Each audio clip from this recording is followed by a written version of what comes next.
Gotta find. Can anyone remind me? How like did we do magical creatures class? No, we did not. We ended with the secret chamber thing. Right, because we went to the dinner. Yeah, yeah, Yes. cool. Girl dinner. Girl Oh, dinner. Do I need to roll for some classes? Yeah, you might. I don't know what you've missed exactly. It's been a while. Mhm. Been a while. I don't. Yeah, because I just have your old grades here, so I don't know. But I'll look at them. Like, if they're the exact same, then maybe you've just missed everything. Did you do any classes? I think I did, but I don't remember. It could have I been last semester, though. You know did what I History of remember? Magic with us, and that was it. You know what I remembered that we didn't do? What I don't did we have do? I don't have any spells. Ah, It's canon. Jess didn't give you any spells? Can. No, Oh, great. I have no spells. Here's the sword. Fuck. Quick. You don't need Um, spells. It would You be don't the need- same as starting in 4th year, so I'm trying to see if I can find an archived character who started in 4th year.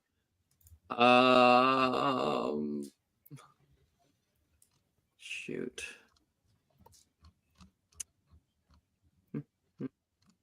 You know, I could maybe copy original Abria's because she would have ended around this time. And I have Yeah. access to that still. If Then want me to you do can that. you could take the same amount of. Okay, so the way that I normally do it is I count up like all of the attempts in each magic school, and then I say you can have half of those locked in. So like let's say I count up all the charms and I go, okay, there are 30 charms that I've attempted over the course of the game. That means that if a new player came in right now, they could have 15 locked in and 15 attempted out of that 30. Okay. That's how I kind of do it for each one. Bet I will do that now. Okay. Sorry. I thought you, because your other character just gave it to you or something. Bria got theirs because I think like she knew like how many spells I'd have versus this one I don't know. It's fine. I'm gonna figure it out. We got this. Okay. All right. I'm not freaking out. You're freaking out. It's fine. It's fine. It's fine. It's fine. I have all successes. Don't worry about it. I'm just getting music right now. Yeah. Slay. Go with that one.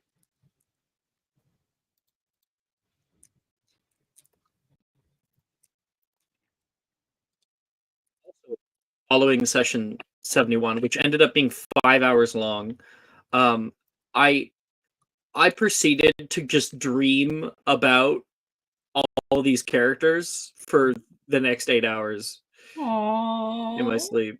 that's so cute. Shut up. Friday morning. Music. Sending music.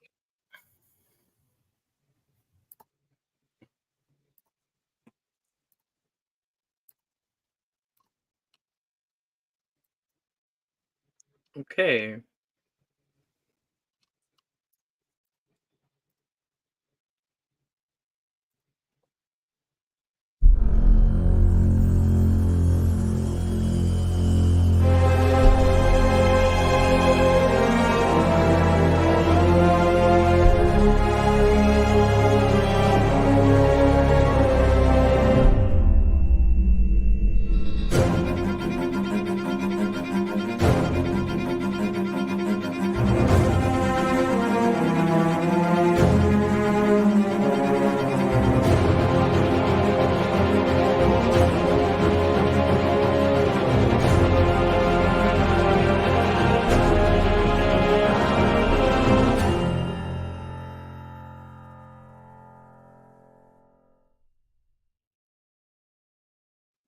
Hello, everybody. Welcome officially to Friday morning session 13.5.5.5.5. We are returning back to Friday mornings after a long hiatus, but I am very excited to be officially returning. Last session, we had a lot of things that happened. One, we completed a bunch of different classes. We had divinations and ancient runes. Divinations where we focused on tarot cards for a little while. Transfigurations where we learned about inanimatus conjurus. And near the end of the day, we had a bit of a surprise as the food at dinner splatted all around, having been conjured about a few feet above where it was supposed to be. I'm sure the house elves got a large talking to. But there was more. Many of you noticed odd occurrences, candles flickering, and later on, common rooms that were not opening. We decided to do our own investigation, which led us to a special room. Something familiar. A room of runes, past a great door in the dungeons. Inside, we saw countless inscriptions written, spidering across the walls, pillars, and floors. Some of them glowing, and one of them flickering. You received an odd vision, all of us, upon interacting with it. Something that still is like shards in your mind, little pieces you can't quite put together. Screams, shattering glass, the sound of rain,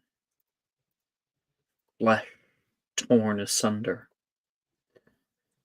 Fear more than anything that pulls up in your chest and clings there for the better part of the night.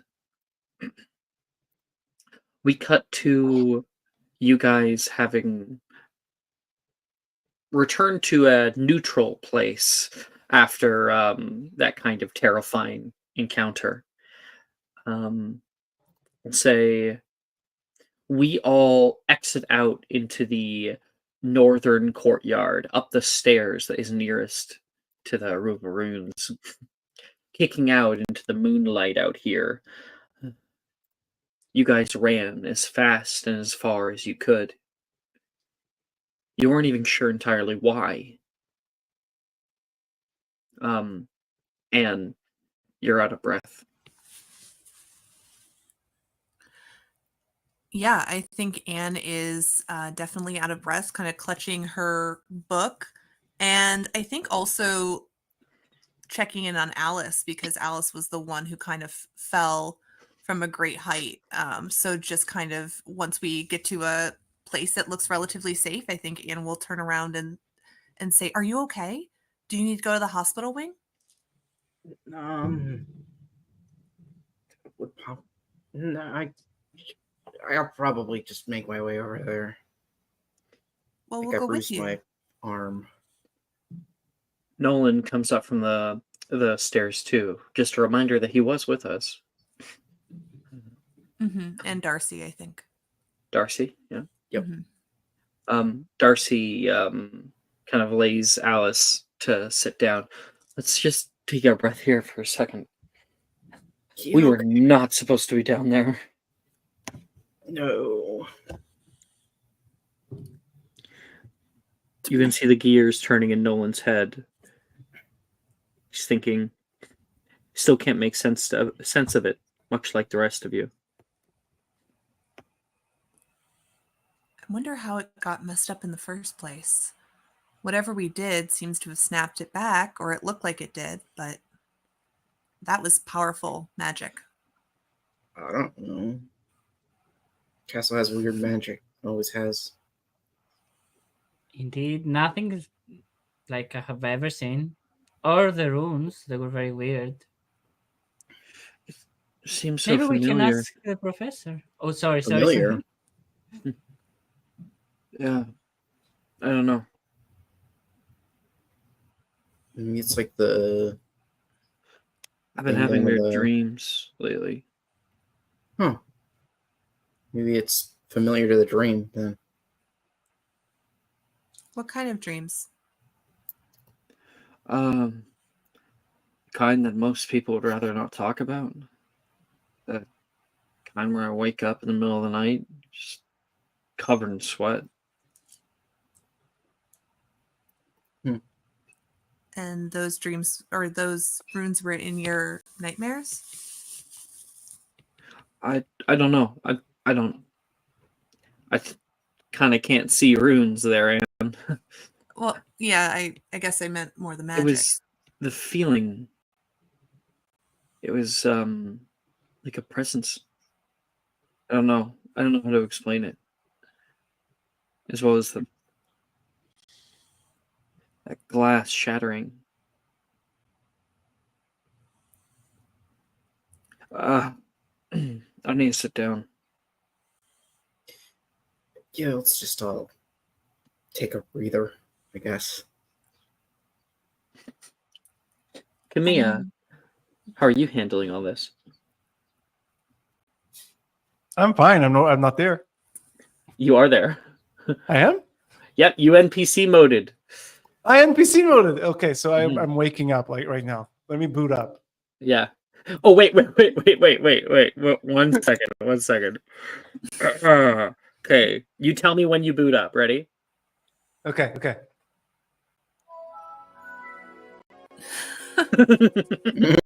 Oh, that was very, very scary, you guys. We really got that one.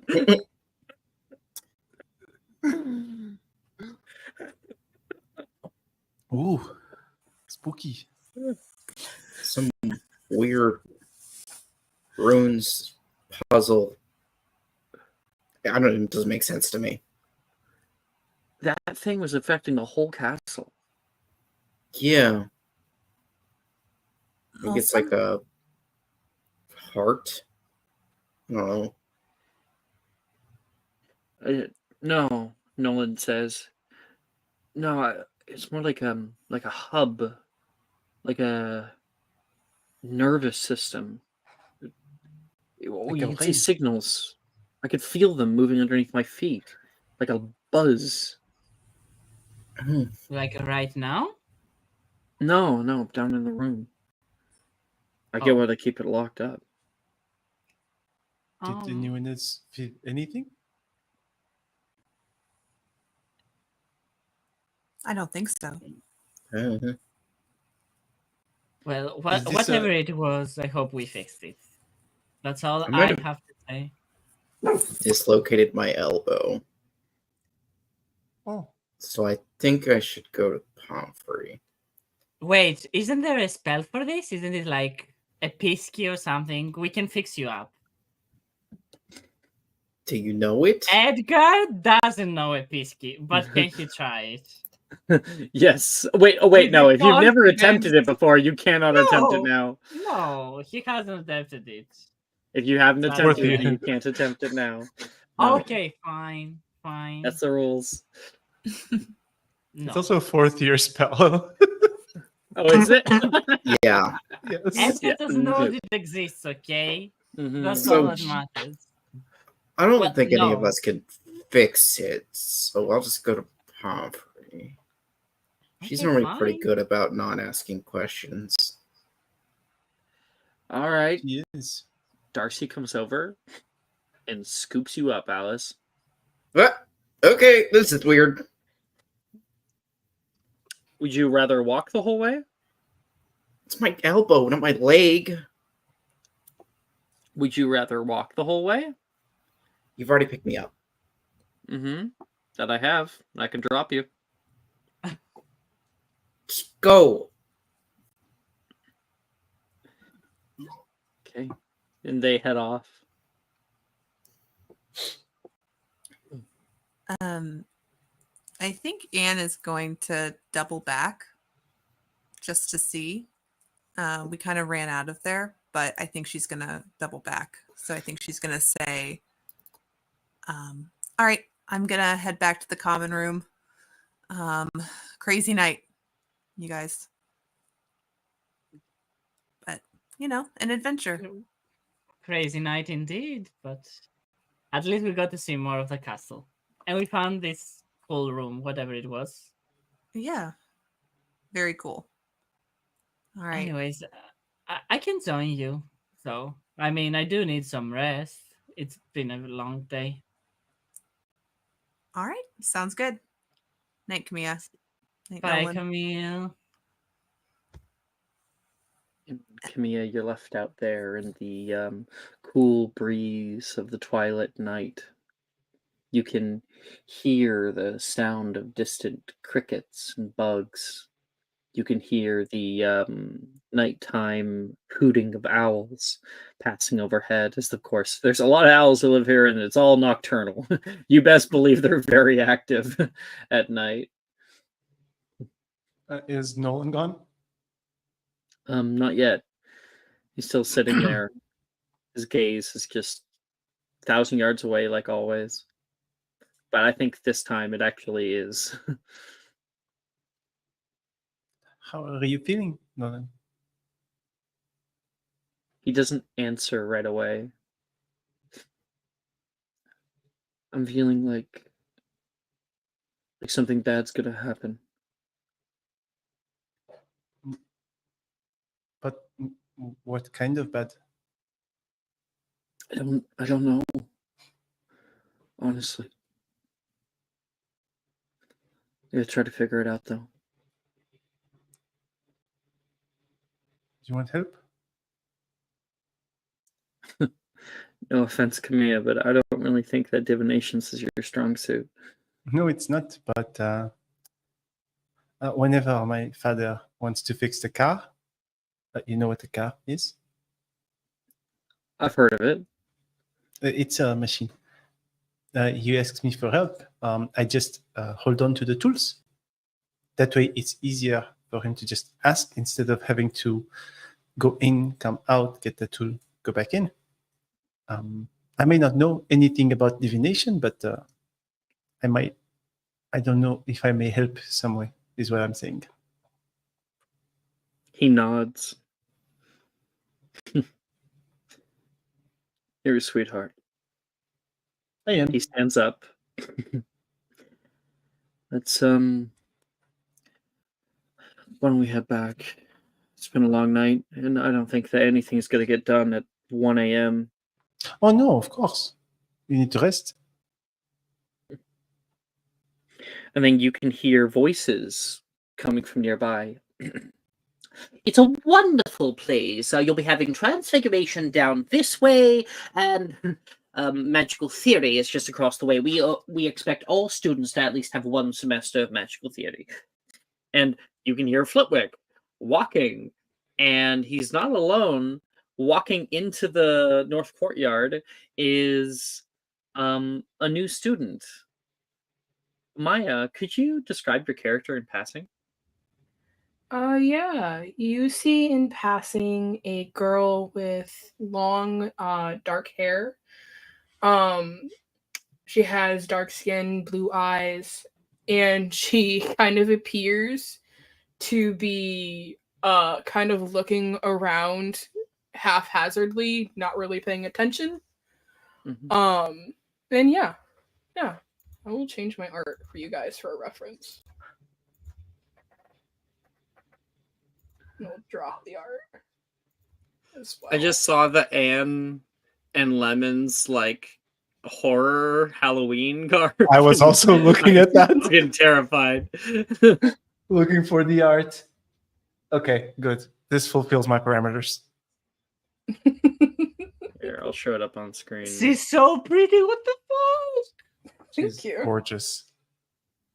Oh my god. Wow. And Professor Flitwick seems to be leading them in late at night. Oh, and Question. I'll call in one of the house elves to take your bags. He snaps his fingers, and there is a little house elf that appears. Deputy Headmaster? Be taking on Miss. Sorry. We'll be taking Miss Nettie's bags to her room once she is sorted. Yes, I'll take them right away. Mm, Not to worry, they'll arrive right by your bed. okay. She And- thrusts the bag at them. Oh! And they take the bag and teleport away instantly. Camilla, back to you. He's busy in there. This is a paralysis mode for him. So first he stiffens up to Flitwick, and then Pretty Blue Eyes. So there's basically like a lot of stress. Question: is this new student already wearing house robes, or not at all? They would have gray trim to them. Hey, Nolan, there's a new student. Yeah, I can hear that, he says, and Nolan is like kind of in this little alcove with you, hiding. That's There's also Flitwick, and should we be out this late? he's gonna laugh and like give you like a little pat on the shoulder.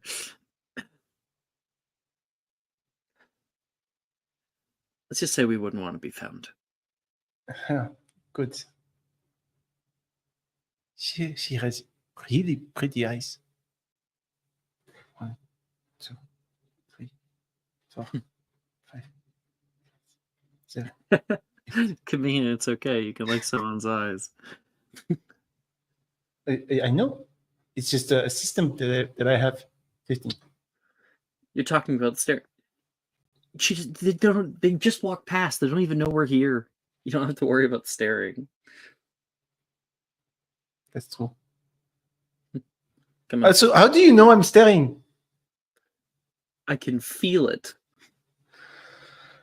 Is this like a new I can power also I hear have? you counting. That's fair. Maybe we should go back to the dorms. No?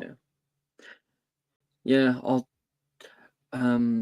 if you could help me out with any prefects, that would be a big help. Of course. Yes. Let's I'll help you out and then I'll go to my own.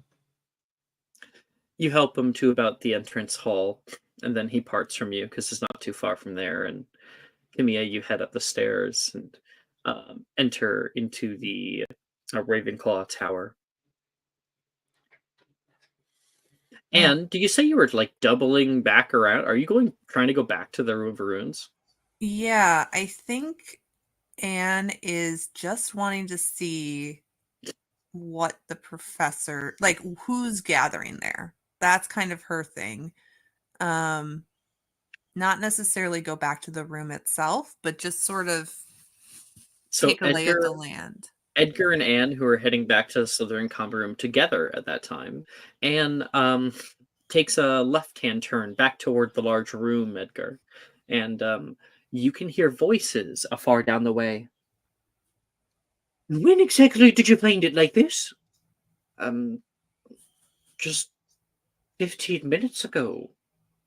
This isn't normally open, is it? You hear the voices of Professor Babblings is down here. Her office is right down here. Professor Babbling and the headmistress herself.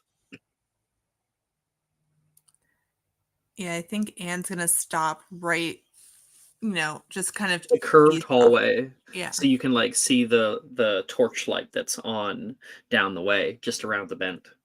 Mm-hmm. I think Edgar is a very curious person, so he's going to try and be stealthy and just listen to them better, eavesdrop a little bit. Do you want me to roll for stealth? Yeah, totally. Sorry.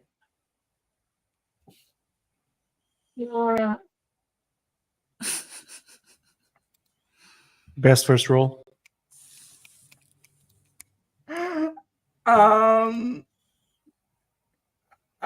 I I think about I have inspiration, so can I use that? Yeah, of course.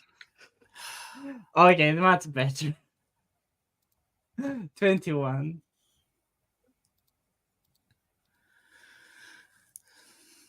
One second, please. Hey, stop. So always do this. Okay, I'm just gonna add Nettie onto the tracker.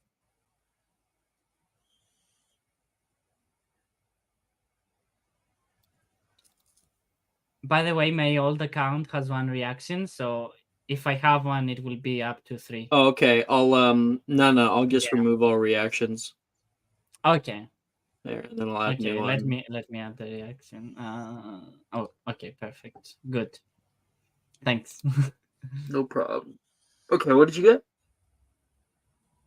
get? 21. So, Anne, you hear these voices, and Edgar starts to inch closer toward the room of runes, toward the voices. Anne trusts Edgar, and she knows he's far sneakier than she is. So she's going to hang back, hear what she can, but maybe duck into an alcove so she's out of sight. Do many people go in here? No one. Only I and Professor Flitwick know the best. No one should be able to open this door, except perhaps runes master such as yourself. Not quite. This is not what I was expecting tonight, headmistress, she says back. I thought What are you doing down here? Most of the enchantments of the school go through here. We had some issues just recently with the common rooms. I was hoping to perhaps check. Something had gone wrong. They're normally very stable. I can do a double pass of them, if you'd like, Professor Babbling says. Perhaps best. I want to double check every rune, make sure that no tampering has been had. And she nods and heads inside. McGonagall stands there for a moment, and then you can hear a little noise like come out. A little. Oh wait, it would be a tiny one. Like it would be this sound, but it wouldn't be very loud. So maybe I'll turn it down. You hear that? And you can hear a voice emanate from the collar of McGonagall's brooch, and it says, "Minerva, Minerva, are you there?" Yes, Danica. What is it? The new student. She's here. Oh dear. Oh, tell her I'll be right there. You stole them. Uh, all right, fine. But this is the last time I'm doing this for you. Ooh, I think we both know that it's not true. And McGonagall takes off. I'll leave you to it. Aldebert. Wait, what's her name? Babbling. I'll leave you to it, Bathsheba. And she nods. And McGonagall leaves. Is he heading our direction or? No, she's going the opposite direction. Okay, thank God. So she believes that there was tampering done with the runes, and that's why things are fucking up. And Professor Babbling, the rune professor, is going to be looking over them. Okay, I think we should head back for today. Yeah, back to the common room. It sounds like whatever happened has been fixed. Yeah. Let's go. But did you hear that about a new student? Why did they bring a student this late at night? I know, that is weird. Usually they introduce them at dinner, but I guess we'll find out tomorrow. Still, it is very weird. Like, we can't even do a proper welcome. don't know, Sometimes maybe is out of character when a student is brought in under special circumstances.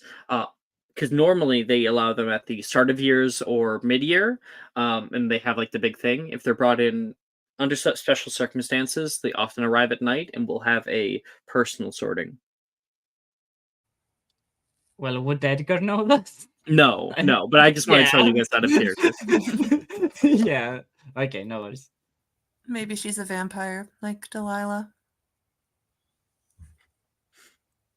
Delilah is a vampire? No, we were just saying that when we were reading the Quibbler, remember? And she has that weird thing about age. I was just making a comment. Drusilla, I think, is the name. Drusilla. Drusilla. Oh my gosh, it has been a long time, hasn't it? Yeah, Oh it's my been a little God. while. So sorry. Drusilla. No, The you're infamous okay. Drusilla. Okay. Oh my God. Yes. I don't Well, know. we don't know if Drusilla is actually a vampire. Though she doesn't seem to be growing taller. Short people are vampires. Confirmed. Let's get back to the common room before we get caught. All right. I Let's guess go. I guess Nolan's safe. He's he gets very lanky. He's like one of those people that just doesn't stop growing. There we go. And we love that for him. Gemma vampire. Isn't she tiny? Yeah, Gemma's Like really 5 foot. short. Next to Morgan, she's the second like smallest. Oh, that's funny. Yeah, I think Anne is heading back to the common room. We'll kind of tug Edgar along. Yeah, definitely. He needs some rest. Rest. You guys arrive. Nettie, you are thrust through the school. You get to see such amazing things. Large ravines that you cross over, suspension bridges, lightly swaying underneath of your step. Professor Flitwick, small, diminutive man, seemingly knows every history that you can know about a place like this. And up on the top right there, that is Gryffindor Tower, and the large one peeking up over the quad, that is Ravenclaw Tower. That's where we're heading tonight. Okay. Did Why you are have the any towers? questions? Yeah, why are the towers birds? Birds, each house, which you'll be sorting into, like we spoke on in the carriage ride, is founded by a member of the founding fathers and mothers of Hogwarts. We have Rowena Ravenclaw, Godric Gryffindor, Helga Hufflepuff, and Salazar Slytherin. Their last names are emblazoned upon certain places here, including Ravenclaw Tower. Not to say it's a bird. In fact, actually, the emblem for Ravenclaw Tower is an eagle. That's very confusing and seems like it'd be very misleading to people. Yes, I've heard that a lot over the years. What many people don't know is that each house mascot, the lion, the eagle, the snake, and the badger, are all the animagus forms of the four founders. That's why.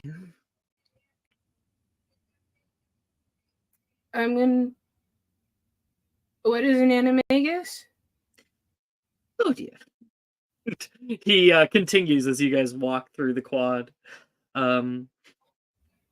You guys move up moving the staircases, this kind of impossible geometry that carries you higher and higher, 7 floors up to a long corridor. On your right, you can see a hefty door with a golden eagle standing upon it, and Professor Flitwick redirects you. No, this way, this way.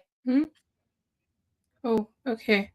At the end of the hallway, there is a small inlet that has a statue of a phoenix with its wings curled out in front of it.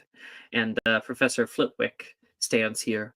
Many places in Hogwarts require a specific passcode to enter, such as the headmistress's office just upstairs. Why? Well, security. I mean, most people can unlock most doors, so yes, sometimes you have to go by other means than a simple lock. Why don't you just make stronger locks? They do take a while to make, but they do exist. They do exist. And he says, sugared butterfly wing.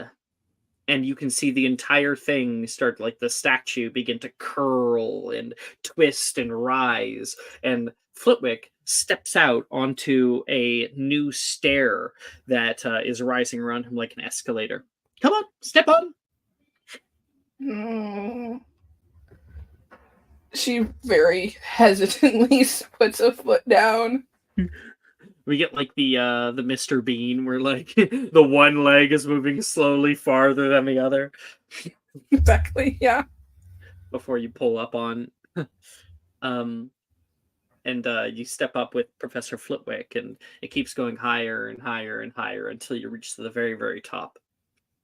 You exit out into a lobby area. There is places to sit and a medium-sized desk that a woman sits behind. We'll show her art since we have art for her now. Yee. Yee. Where is she? There she is. Y'all are about to swoon. Just warning you now.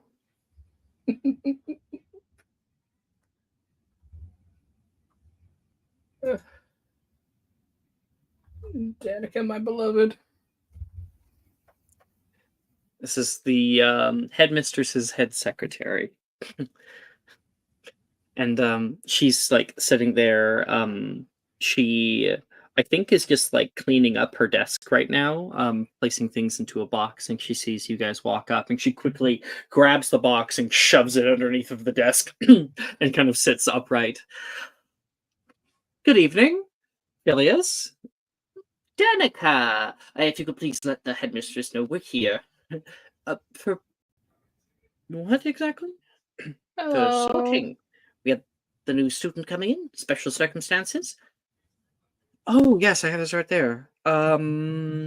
She just left. Well, Danica called her back. He says, kind of tersely toward her. Yes, right away.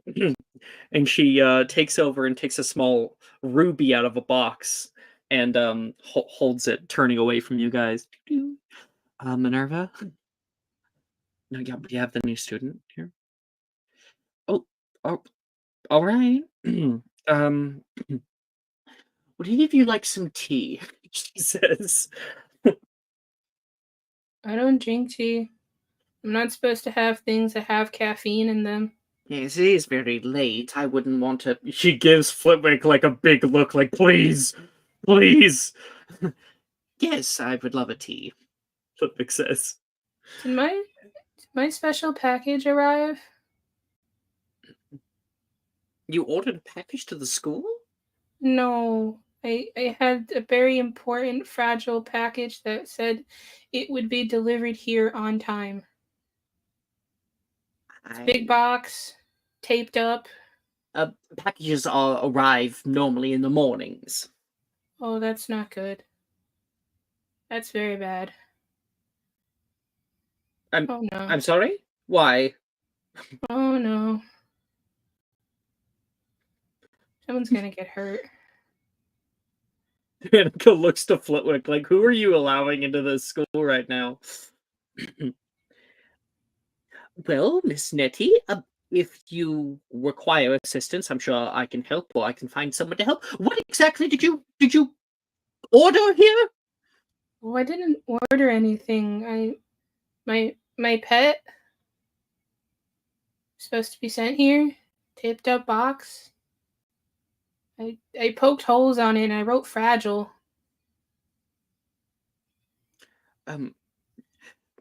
Danica, if you would please look after our little Letty, I have to go to the Owry.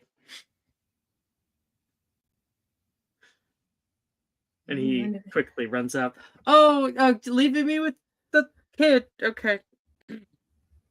She sits there in awkward silence, the two of you looking at each other. So, you file your taxes yet? I don't know what taxes are. Yeah, right, of course. You're like 12. Danica is like so awkward with like this new kid. I think she like walks up to the desk and is just like doing that thing where she like leans on her hands and is staring at her, kind of tilting her head to the side a bit.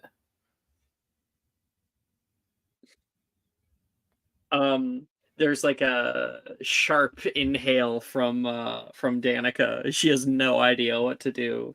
And then you can hear the stairs rise back up. Oh, sorry I'm late. Miss Nettie, it must be. Thank you very much, Miss Black. Certainly. Never do that to me again. She says. She looks at Danica and she's just like, you should really ask him out for coffee. I'm sorry? And she walks away. What? There's like, she has no idea exactly what you're talking about, but there is a kind of surprisal over Nettie. And as you walk into the office with McGonagall, Danica looks down at her desk and sees like this innocuous little letter that is laying open on amidst many other papers on her desk, and she takes it and quickly folds it up, places it in one of the drawers. Surprised that you would have read it upside down from the other side. And you walk into the headmistress's office. A large triple spherical office that rises higher the further back you go. Tall portraits line the walls, sleepy and lethargic. Pictures of old headmasters and headmistresses of Hogwarts School. Mostly headmasters, you know. It's kind of funny that, like, I absolutely am certain that JK intended it to be like a patriarchal-less world, but like, Garen fucking TU, it absolutely is. You look at it to any degree, and it's like, oh yeah. Maybe less so, but still. You can see a large mahogany wooden desk at the back. And what did you say? So there's very few headmistresses that were in Hogwarts. Oh yeah, like there are, and there have been for a very long time, but there's way more headmasters than headmistresses. Yep. And McGonagall rises you higher. Looks like you already had something to drink. Where's Phileas? Professor Flitwick, the little man.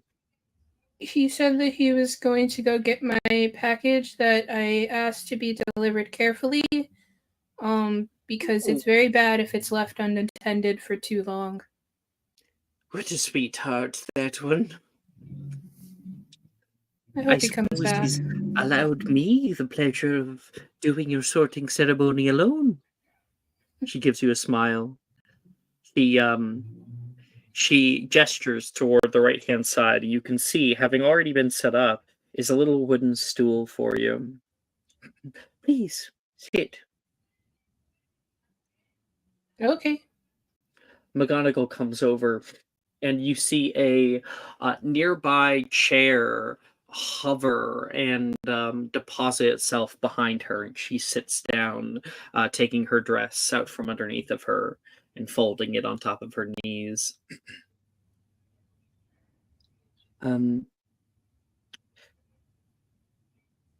Miss Nettie, your arrival at the school is not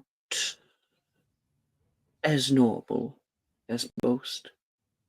We've been looking for you for a very long time. Your name came up a few years back, and, well, I've been checking in every year since, hoping that you were still out there somewhere, that you were being cared for.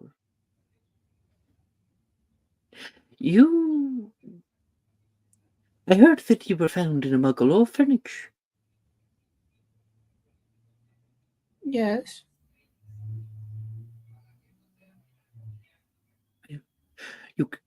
Do you enjoy staying there? Not particularly. It's very boring. Everyone's very loud. Well, you can certainly stay here. Only a few, it's only a simple document. I'll sign it, and you'll be remanded into the custody of the school. You can stay here over the winter break and summer breaks if you wish. Hogwarts can be a new home, a new beginning for you. Does that mean I get to celebrate Christmas? Many people do. Personally, I celebrate Saturnalia, since it was the holiday of my mother. But yes, we do often have Yule logs and evergreens. You enjoy Christmas? I don't know. I've never celebrated before, but other people have, so I always wanted to try. She says, I think she gives like a little solemn nod. There's a smile. You'll need someone to look after you over the time. I'll call somebody up. Danica, can you call him up, please? Him? You know who. Nettie. This here is an old friend of mine. She holds in her hands, walking over and taking off of a stand, a ratty brown cap. I've known him for a many great number of years. He has sorted generation after generation of student, including yours truly, back when the dinosaurs ruled the earth. You knew the dinosaurs? I was being facetious for the most part.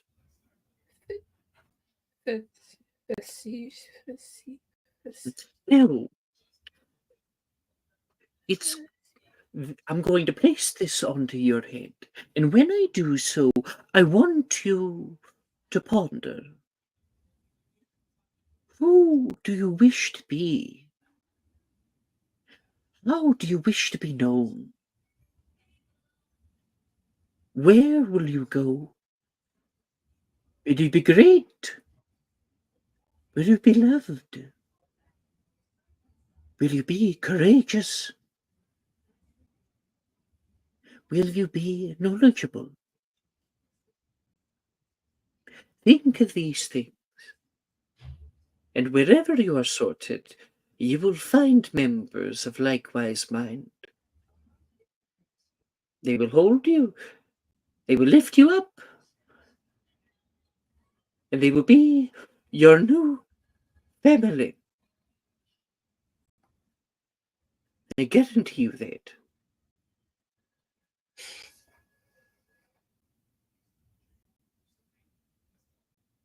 Are you ready?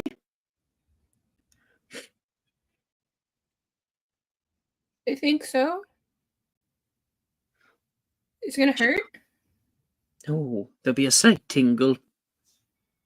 Eh, You never tingle. get used to it. She puts it down onto your head, and you feel a weird sensation run down your spine, and like a tingly sensation touching your scalp, like something is massaging your brain. Oh, damn it, woman! How many times have I said not to put me on somebody's head without first waking me? Oh, oh, it was a child. I apologize for my language. Says, having woken up. Be sure to see you do sorting. Do your duty. Duty.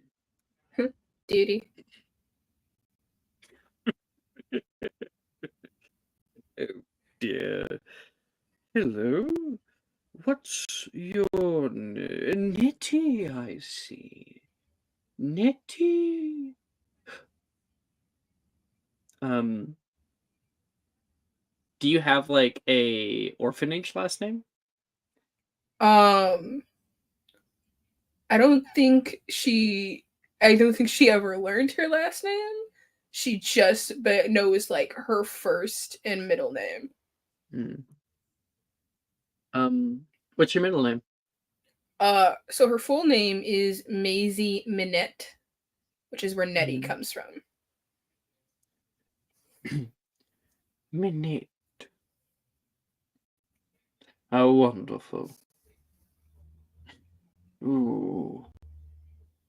Quite open mind. He coughs.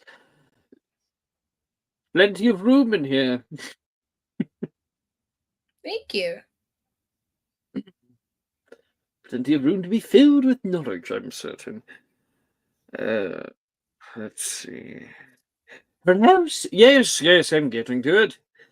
He sorts through your memories. Digs deep. And Maya, what memory does he find that seals the deal for who you are? There is a memory of a very baby Nettie, probably like 4 or 5 in this orphanage. And there is this new child, who's recently orphaned and is being brought into the home. And they're just crying and distraught. And this memory would see Nettie kind of dropping everything that she was playing with and doing and just sitting with them. She doesn't say anything, but she sits with them until they stop crying. And then she just hugs them. And that's it. Hold them close until they stop crying. You end up, if they're really, like, if they're a baby, maybe, like, they fall asleep by taking your finger in their hand and they're sucking on your finger. And,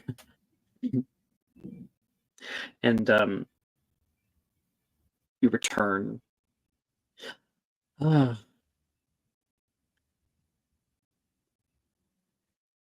heart of a lover. I think I know exactly where you belong. Someone who cares deeply about the people around them. Who would go to great lengths to stop heartache, suffering. There's an innate empathy. I sort you into Hufflepuff. And there is a bright golden hue that comes to your robes. How wonderful. And there's a knock on the door. Mistress, you were asking for me? Yes, come in, Darius. And Professor Dildero comes in. Is there something the matter? Sort of. Please meet our newest student, Miss Nettie. I guess, yeah, so I have a Miss Nettie, she says. Hello. Miss Nettie, this here is Professor Dildro. He is the Transfigurations Master here at school. Hi. Very good to meet you officially. Third year? Fourth year? Third year, McGonagall says for you. Because Nettie was like pulling out her fingers. Like one, two. Right. One that comes after 2. There was something specific you wanted, Professor? Yes, yes. I have a new assignment for you. And that is McGonagall doesn't say anything. She purses her lips and like her head slightly jerks, looking toward Nettie and back at Dildero. No, no, no, no, no, no, no, no, no, no, no, no, no. I don't do this. All Hogwarts staff are required when asked by your commanding officer. That would be me. And seeing as last year you decided to place it down upon Flickwick's shoulders with Drusilla, I will ask that you take Nettie here. I have plans over the summer, actually. So really, what would be the plans? I'm going to Ireland. Odd that I just spoke to Catriona. She said that the two of you were staying home. Minerva, can I talk to you alone for a second? Certainly. Oh, I know this game. Hold on. And she places her hands over her ears and closes her eyes. And Nettie, 1 second, I got Bulma nose.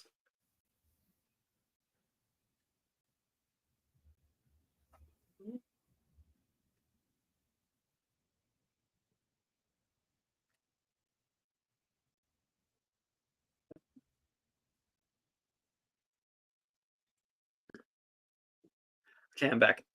You can hear the arguing going on between Professor Dildro and Headmistress McGonagall. Out of character, I guess. And the two of them are going back and forth, back and forth, back and forth, back and forth. And then McGonagall comes down. Miss Nettie, Darius here, Professor Dildro, will be looking after you.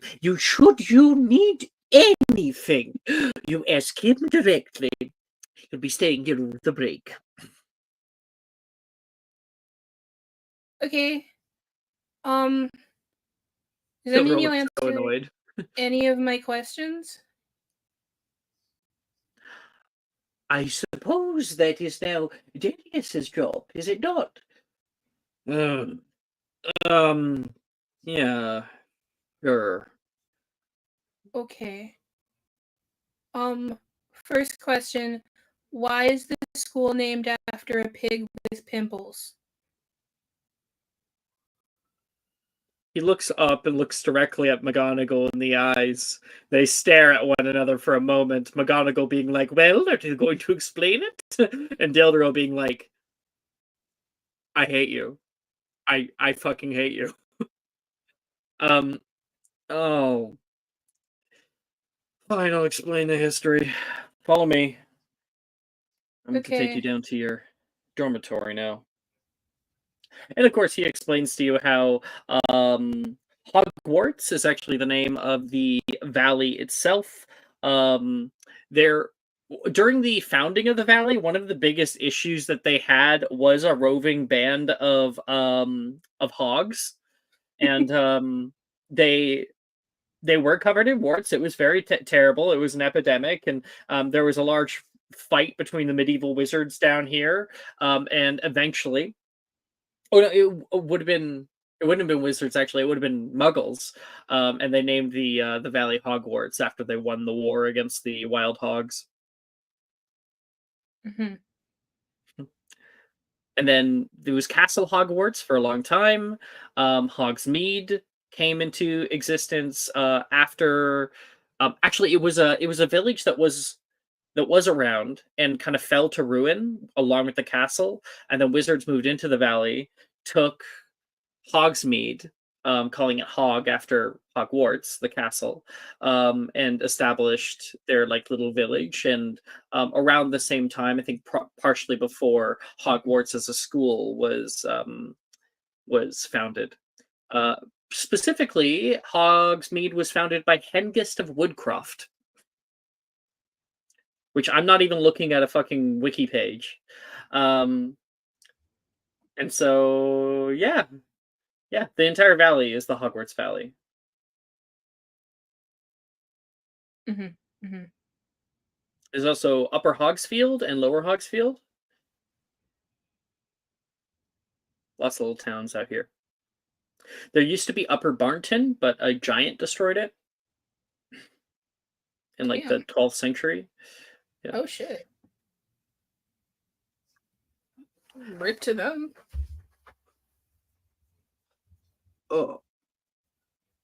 Okay. He leads you down and leads you to the Hufflepuff common room doors. Down here, he has like a little slip of paper that he's reading that is giving him the way in.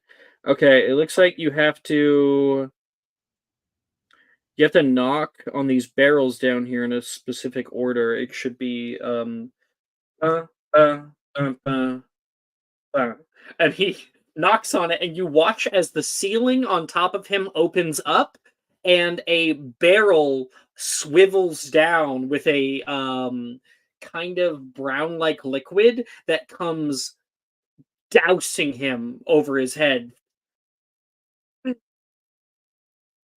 I think you did it wrong. Yeah, I think I did too. And that would be vinegar that he is now covered in. Tertio. You see him take out a wand, and the liquid pools off of him and forms into a large orb at the tip of his wand. You can do magic? Of course I can do magic. I'm a professor at a magic school. That'd be a little odd if I couldn't. And he flicks the vinegar away. Gonna have to have a shower to get this stink off. I got the last one wrong. Dun, dun, dun, dun, dun. And he knocks a different like wood board, and you can see one of the largest barrels, the face of it begins to roll up and curve off to the left, and you can see a short like pathway in. Professor Dildero looks at you and says, inside, I think the most common rooms have the girls' dorm on the right-hand side. Head in there. There should be an empty bed for you. Okay. Where's the other one with my package? The other who? The man with the mustache. I'm certain he'll be in touch, he says, and he's turning around to leave. He has no idea what you're talking about, and he's very tired. He's not going to come back alive. Okay. I'll see you in the morning, Nettie. See you in the morning, Darius. No. She walks inside. Professor Dild... Okay.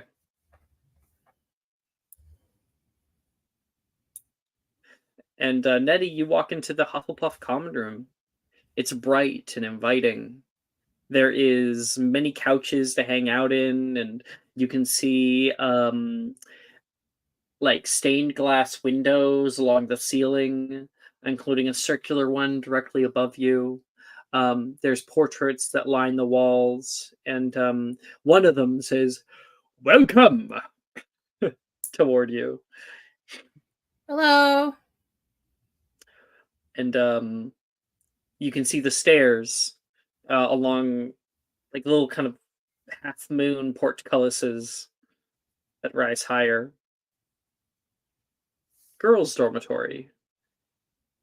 You see a sign above one of them. She'll walk in kind of gingerly, not knowing if anybody's even awake right now. You can hear voices. Macy, did you use my face mask? Yeah. I told you to ask. Always ask. Now I have to order more. You hear Rin going off and Macy. Juniper's like, guys, it is way too late. Can we please just go to bed for once on time? Juniper's yelling back.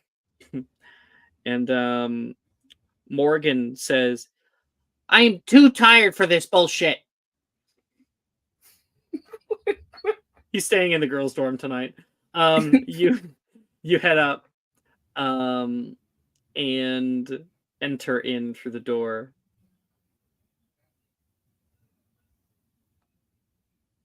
She walks in, kind of like looking around.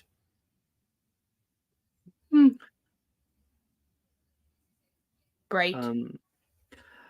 Okay, everyone, I have the shower schedule for tomorrow morning. It is posted up at the side of the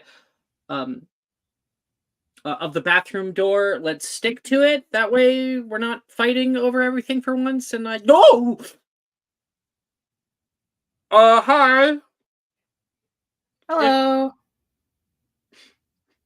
Wow, smooth one, Rin, Juniper says. And Morgan's like, what? Whoa. Is there a monster or something? Oh. So this isn't my room, Morgan says, looking back at the empty room that he found today. Oh my gosh. Are you a new student? Rin says. Yes. Do I get to go on the bathroom schedule? Since when do we get a new student? Macy says. Since tonight, obviously. Juniper heads up and Delilah peeks up out of her area. Hi, I'm Juniper. Nice to meet you. Nice to meet you. I'm Nettie. Normally they don't do... We get new students at the mid-year or start of year. You... welcome. Welcome. Sorry, it's a welcome surprise, Rin says. I'm Rin. This here's Delilah. Juniper, you just met. Macy's in the back over there. Macy gives a little wave. And Morgan was just leaving. Oh man. Okay. I'm coming over tomorrow night. he says, I'll see you in the morning. Nice to meet you, Nettie. Oh, nice to meet you. He heads down the stairs. Which one's mine? You're next to me, Macy says and points at this new room that has appeared today. Oh, thank you. You take your stuff inside. You can hear them whispering, like, "Oh my gosh, did you see her hair? It was really nice." And you place down your robe onto the bed, and you can see your bags have arrived here, as well as a box with holes in it.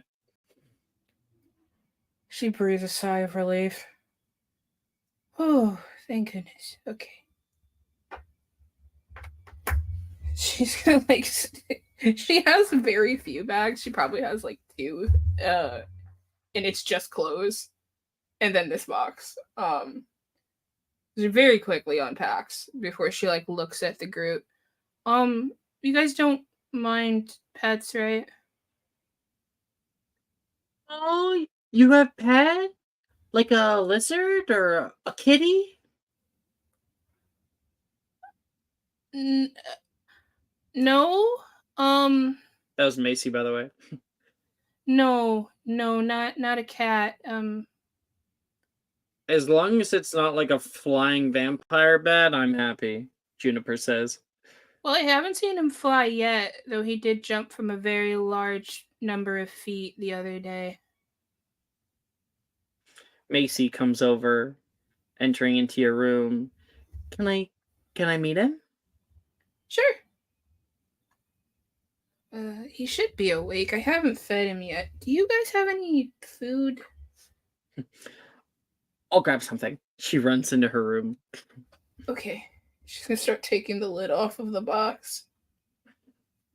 And you can hear in the darkness of the box a low growl.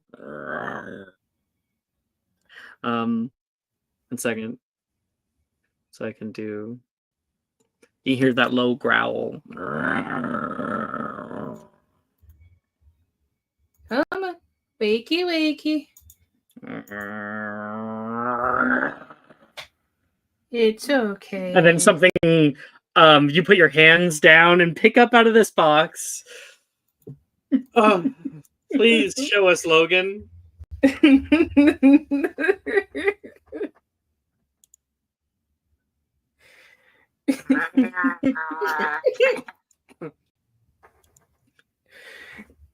It's okay. Come on, time to eat. Miguel's dying.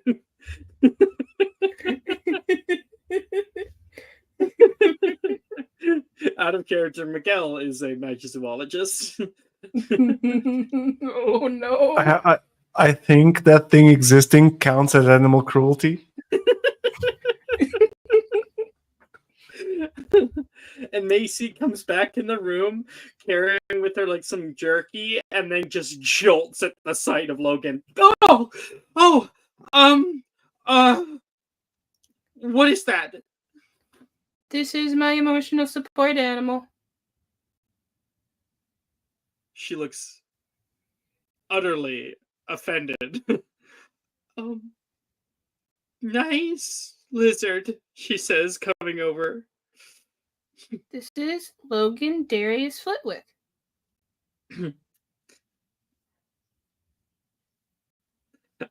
You named it off of your class list and your school schedule that you got. She was just like, yeah, you just used to be Logan. Now you have the little last name. Flitwick, because Flitwick got you at the Owlery. Mm-hmm. And Macy places down the food nearby, and Logan nips toward her and will grab the jerky, swallowing it whole within seconds. Good boy. Good job. You didn't even eat her hand this time. That's good. It's very nice to meet you, Logan. I'm gonna go to bed now. Oh, okay. Macy leaves. And Eddie, you settle in for the first night, holding Logan, restraining him in your arms for a cuddle. Mm-hmm. Mm-hmm. That's my son, guys. All right. That is the night. In the morning, bright light streams through the windows of the Great Hall right now, casting a familiar hue over everything. You guys sit at various tables, breakfast having been served. Camilla walking around with a tray right now with his breakfast. And Camilla, you can see where Anne and Edgar have gathered up or currently talking about last night.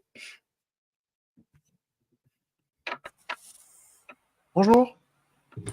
Hey, Camilla. Hey. What are we talking about? I mean, We are talking about what happened last night. You know, the most disturbing thing ever. Yeah, Yes. they won't tell us, Gemma says, annoyed. Well, I can't say specifics. And plus, I really don't know what it is. Come on, you can tell me, Levi says. Technically, I can tell everyone, but unless I know what it is exactly, I'm not saying anything. It's just a room, just a weird room. But we fixed everything, so you all should be thanking us, actually, and owing us a huge favor. Arnesia rolls her eyes. Anne is reading the Ancient Runes book and listening to this conversation, and as Edgar keeps talking, she just slowly like face plants in the book. Maybe we should have this conversation in private, Edgar. Why? There's no professors nearby. It's so noisy. They don't hear us. Yes, but sometimes it's not needed professor. Sometimes it's just people in general. And he looks very pointedly at Gemma. What do you mean? Sometimes you don't want people to listen to your conversations. I'm just saying. Why not? Why wouldn't I want my fellow Slytherins to listen to my adventures? And a little addition. McGonagall said that it was possible that someone tampered with the runes themselves. You don't know who it could be. It could be anyone. Mm-hmm. Or maybe it was yourselves. Anne's gonna nudge Edgar under the table and say, don't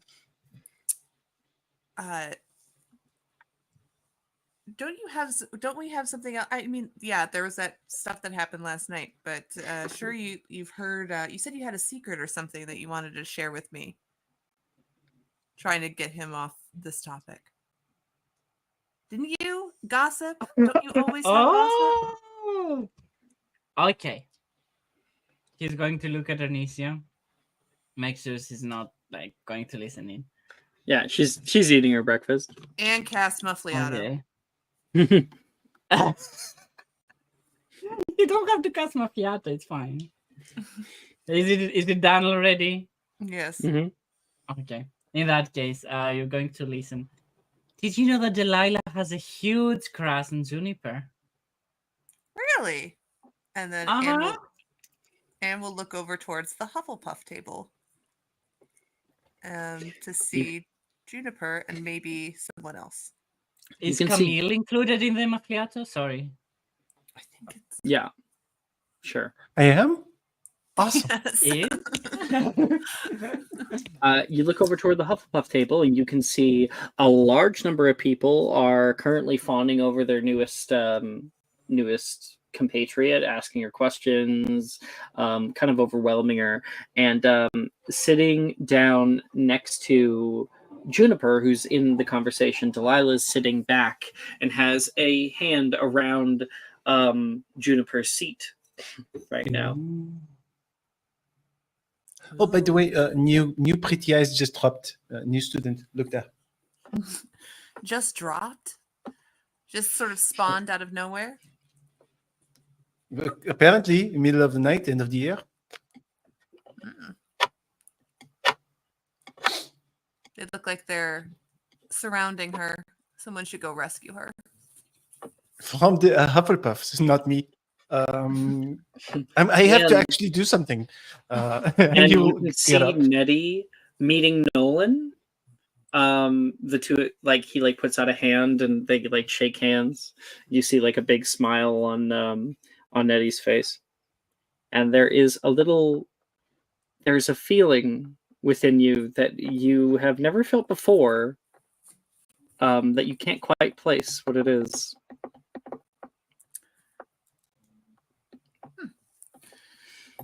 Never mind. Hunger. She looks like she's doing fine.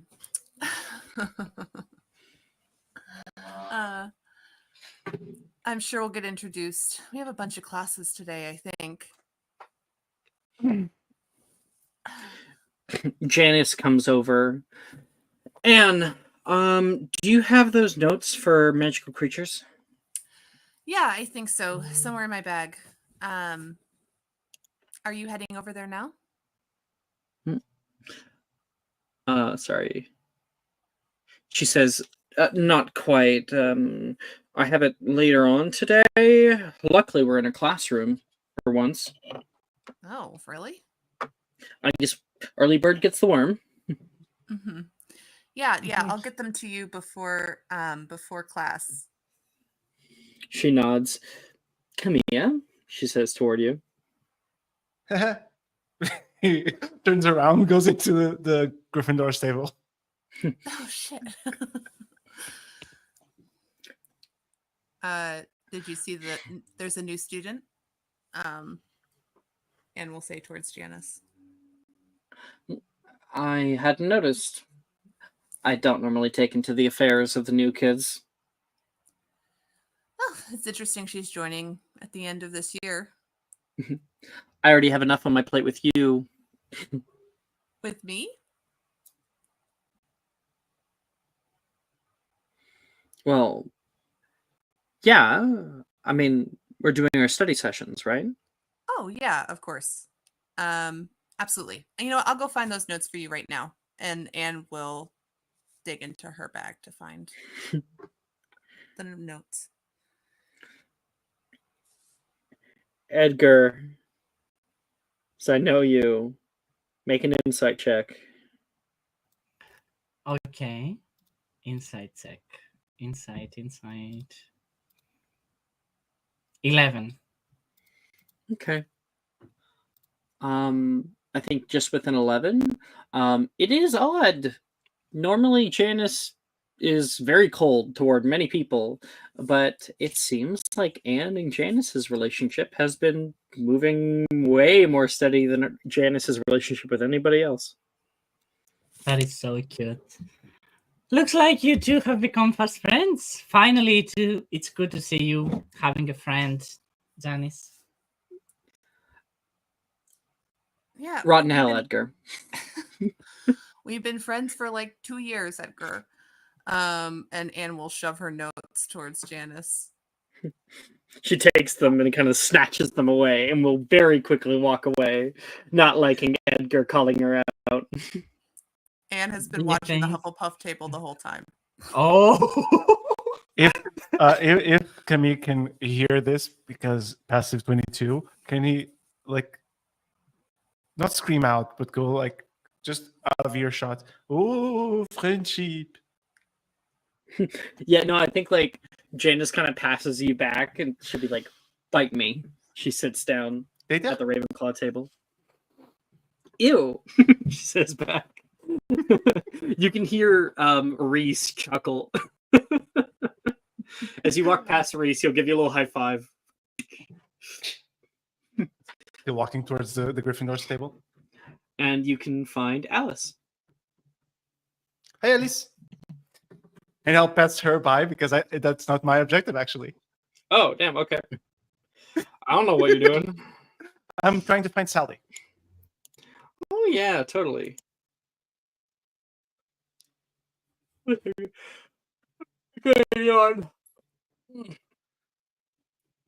Okay. Yeah, you end up finding Sally. She is staring over at the Hufflepuff table, seeing that there's a new kid. Oh my gosh! Wait, when did she get sorted? Did I just blank that out yesterday? No, I don't think that she got sorted with us. Sam says, and Sally says, that's obvious. Sadie informs, sometimes when students are sorted late in the year, they just have a small thing rather than just disturbing the entire school for one student. Oh, that actually makes a lot more sense. For once, your interruptions are actually welcome, Sadie.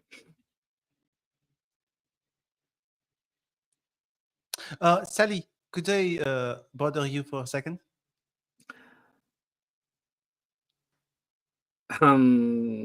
As long as I won't be bothering you.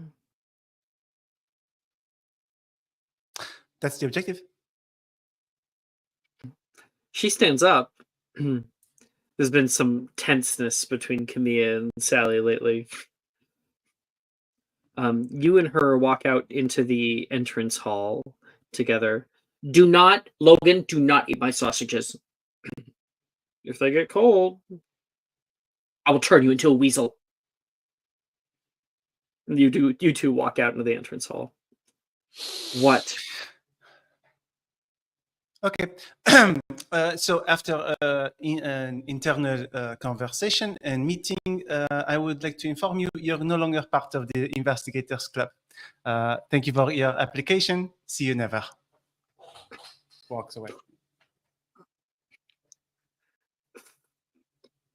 Fuck you, then. She says with like a little sadness about it. And as you're walking back in, you can overhear Wilfred be like, "Hey, come here! Come meet the new kid!" Yeah, be there in a second. And now he will go to Alice.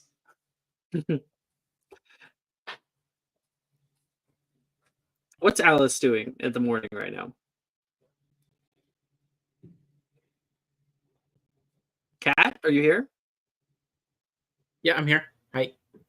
What is Alice doing right now? I think she is. I think she's trying to figure out when would be the right time to go to the Hufflepuff table. Okay, so she doesn't want to be like with the group and just overload the person. Alice she doesn't want to be there, so late that it's weird. Picking at her food and kind of looking over the Hufflepuff table, a little nervous as Camilla shows up. Hey, huh? What are you doing? I'm just looking at food. No, you're not. You are staring at the new girl. I want to say hi, but I don't want to be like overwhelming her. Okay, so just wait until later, like in class or something. Yeah, but then that would be like weird and late. What do you mean weird and late? She's weird and late. So I should that's be? Me. No, that's not what I'm saying. I'm saying she got here late. It's okay to, like you said, not overwhelm, but we can just go there now. You want to go there? Well, does it look like it's clearing at all, or is it still jammed up?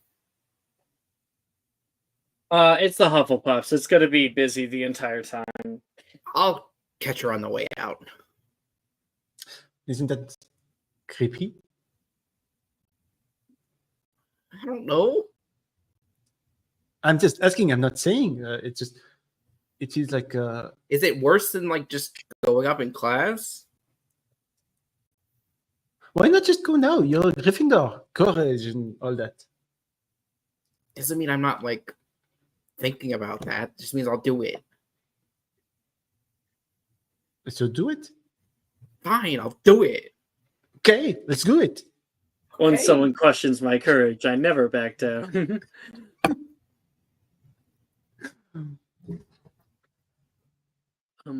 The two of you get up and walk over toward the Hufflepuff table. Nettie has just is deep in conversation with Nolan right now. He's asking you about the train ride. Nearby, Morgan is complaining about how long those rides always are.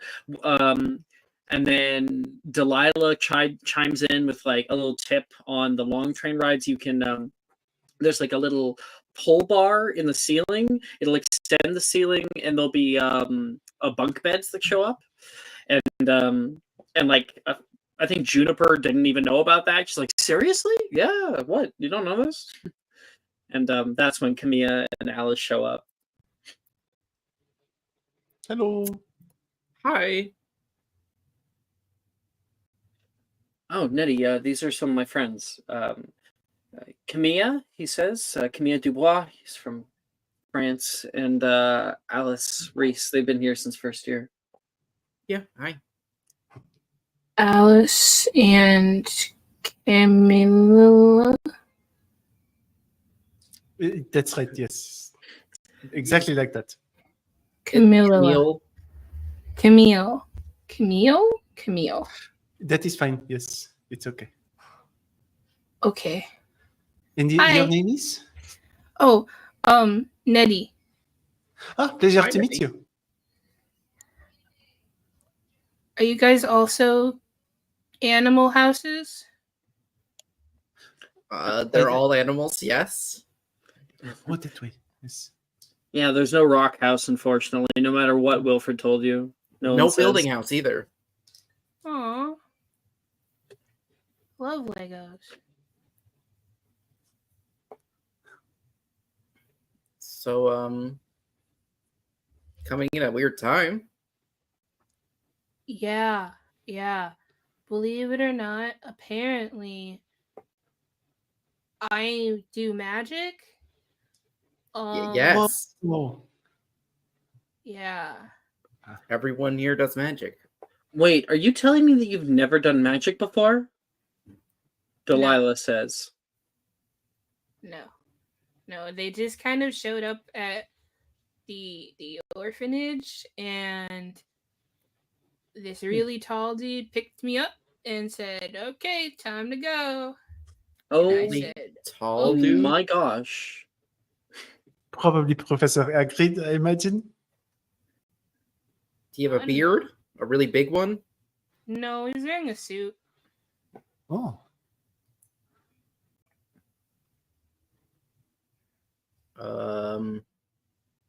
Any description? Lots of people wear suits. He had shoes and hair and Oh. Color? What? So not bald, not homeless. Okay, good. Or a hippie. Or a hippie. I don't know the name of Hi, I'm Nettie. Oh. Yes, you already said that. Shirizet. That's fun. He'll call over Edgar and Anne, like wave them over. Is this the man? Nettie? Mm-hmm. That's definitely the man.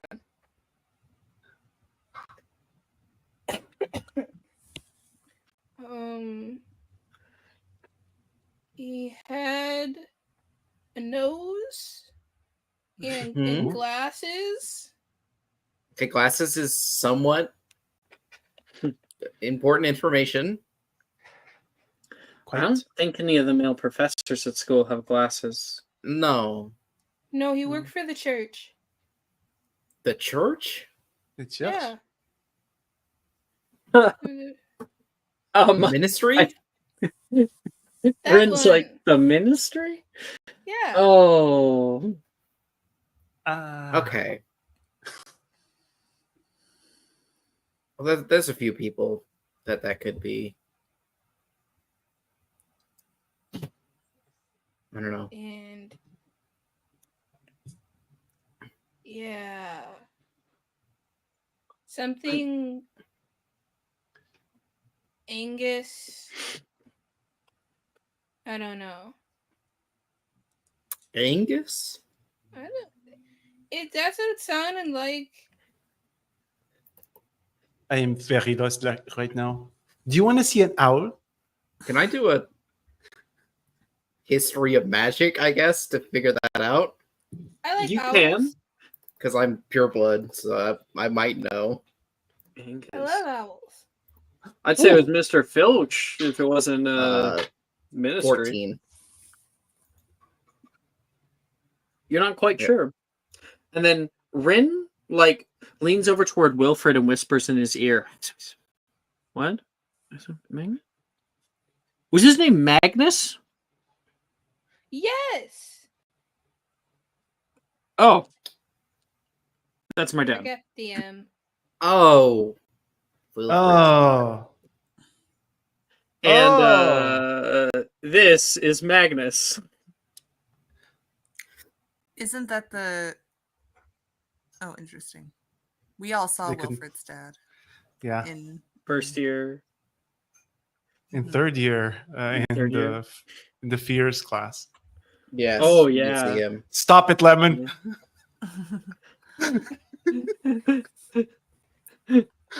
Daddy? Question mark. Don't Wow. expose me. That's wow. you. That's you, though. You put it in public. Wow. You need a- You gotta put AO. That's what you gotta put. Whoa. No! No! They That's could never so make me mean. like you. That's so relatable. Okay. Uh, Right. So we know who that is now. Cool that we figured that out. yes, very good. I'm sorry for whatever he said to you. I don't think she remembered.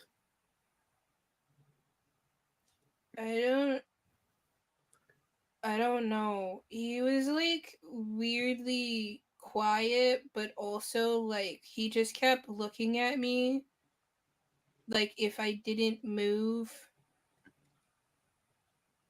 I don't know. I got scared. He's a scary man. Okay. Well, you're with us now. That's crazy that you never got a spell before. Do you even have a wand? I have a stick. That's Yes, a wand. she has Yeah. a wand. Is Macy says it's gonna be a steep learning curve. Steep. I suppose we should all endeavor to help her. Exactly. I mean, most of the people here have their own problems to worry about. No, they don't.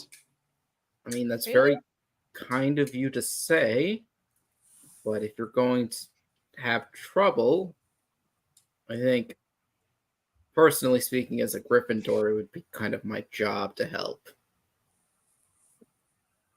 Are you gonna help everybody? I would like to. Oh, it is so nice. Probably should. No one's really scared. That's not true. A lot of That's people right. are scared, but the What did thing you say, about Nettie? No one asks. You're scared. At least you seem scared. I'm not. I'm fine. And yeah, I guess. There's an awkward silence that pervades.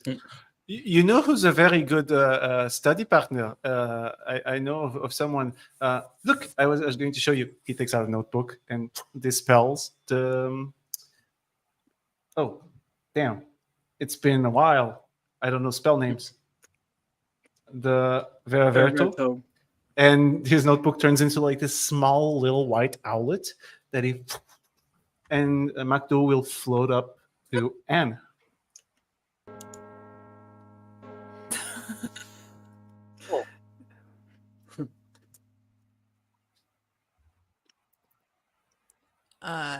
Anne has been ignoring your waves the whole time by pretending to read her ancient runes book.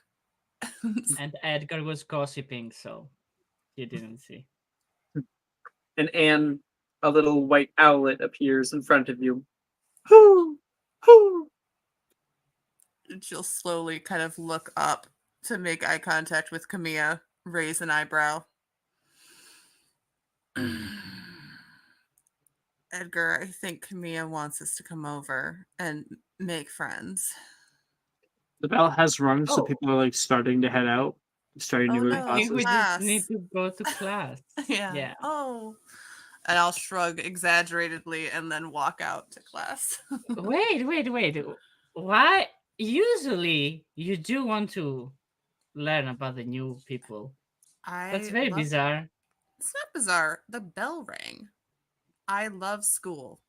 And she's gonna keep going. Pick up the pace. Okay. Wait. We have what class do we have? Care of magical creatures, right? I actually I think so. Yeah. Wait, because we actually have to go there together. Damn Indonesia. We have to learn about the new girl. This is very weird, I'm telling you now. She has to be special. Why would I care about a Hufflepuff? She came in the middle of the night, so that means she's special. Maybe she's allergic to sunlight. Okay, I think you're reading too much vampire fan fiction or something like that. So, And Bernicia chuckles. Got you. I read one vampire book. Well, it wasn't just one, and we all know it. But that's fine. What's more important is finding out about the new girl. And I hope she took care of magical creatures, because I will be there. And if I am there, I will find out everything about her. And then I can share it with you guys. Sounds like fun. And Gemma, it's okay if you like vampire stuff. I mean, who wouldn't want to be gay, immortal, and hot for the rest of their life? She says, gathering her stuff. Is every vampire gay? Yeah. Maybe I should read vampire fiction.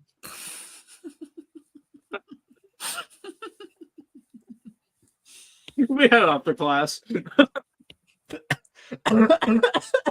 New club, vampire literature.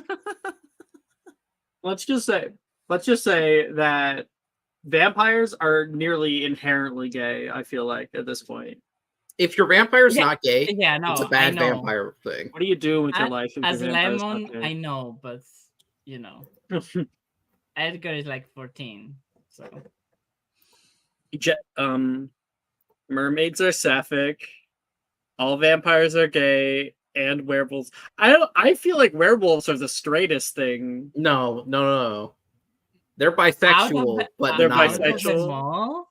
They are monogamous, though. Werewolves, Mhm. out of them all, werewolves are the straightest. Jess and I have actually been watching Interview with the Vampire. So good. Oh, it's honestly, I watched that show and my passion for acting is like reigniting within me. It's so good. It's such a funny movie. I love it. No, they're watching the show. The show. There's a TV show for it. There's a TV show for it as well. Yeah. They did it new. It's really cool. They have like the scenes the same are vibe?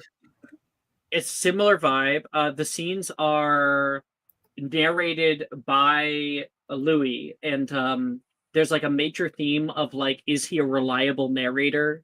Is he telling the truth? Is this actually how things went? Stuff like that. And Okay. it's really good. It's really, really good.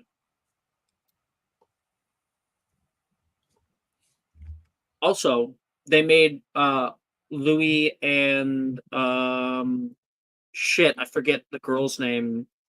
They cast them black, and it's such a great like story because like it's set in Louisiana, you know? So just like adds so much to the characters is great. Anyway.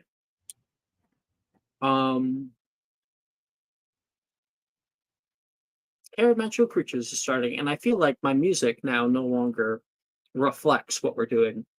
We're at an hour 43. Maybe that would be a good time to take our break. We can come back in 10 minutes. Okay. Awesome. See you then. See you all then.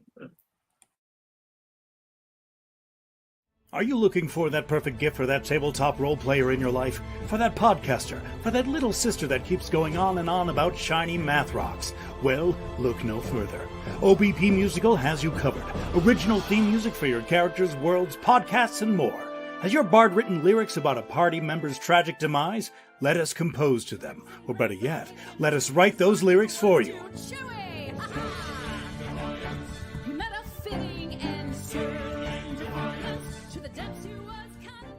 But the goodness, no, greatness, doesn't stop there. How would you like a cast member of Les Miserables, Disney, or Come From Away to sing your pieces? Oh, you bet you would. Fully orchestrated cinematic pieces. Pieces like this. Who'd rise to meet the call, who'd fiercely face the danger, be a hero to them all. For the hordes of people We have 8 vocalists, 7 composers, 2 lyricists, and an admin team ready to take your request. For as low as $60 US, you can get your own musical theme. OBP Musical, making fantasy a reality.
Hello, we are back.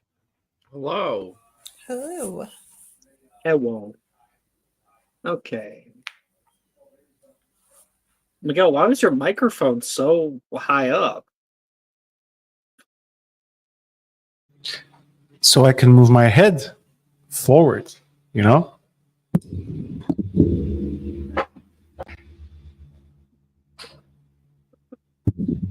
No? Okay. Okay. I just saw you sit down and pull the microphone down from the ceiling, and I was like, damn, okay. It's good. Put me up. If not Miguel, if you're gonna be that close to the screen, you're gonna be like Nolan soon. I mean, I've been doing this since I was very, very young, and I only have glasses, so I'm okay. Mm-hmm. Okay, sound off, everybody. Allie, are you here? Allie. So yeah, Allie isn't back yet. Cat. Sorry, I am. Give me 1 second. Oh, okay. Cat. I'm also here. Wonderful. Maya. I had noodles. What kind of noodles? It's tuna salad.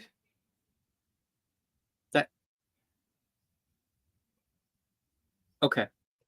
Okay. I had cold bacon. Yeah. I had cold pizza, actually, myself. I had a banana. Boring. Get out of here with your boring banana, Miguel. Okay, bye, I guess. I'm removing you.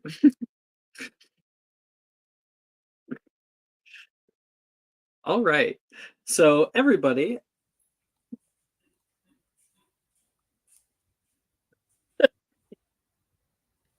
I also hear you were supposed to throw that pizza out, so It's a new pizza.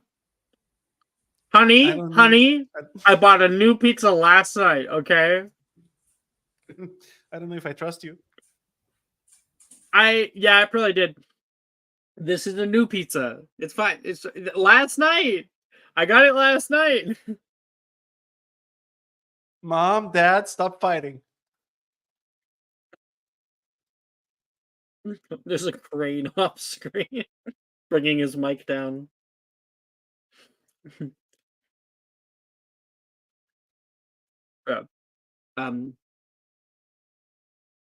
You're crying into a stomach ache and you eat pizza. Yeah, well, I'm good now, and I have the Pepto Bismol that you bought me. So, yeah, you know, you know how it is. I'm pretty sure it was 2 days ago I was crying about that. I think, yeah. So, apparently, I'm arrested. I can no longer do session.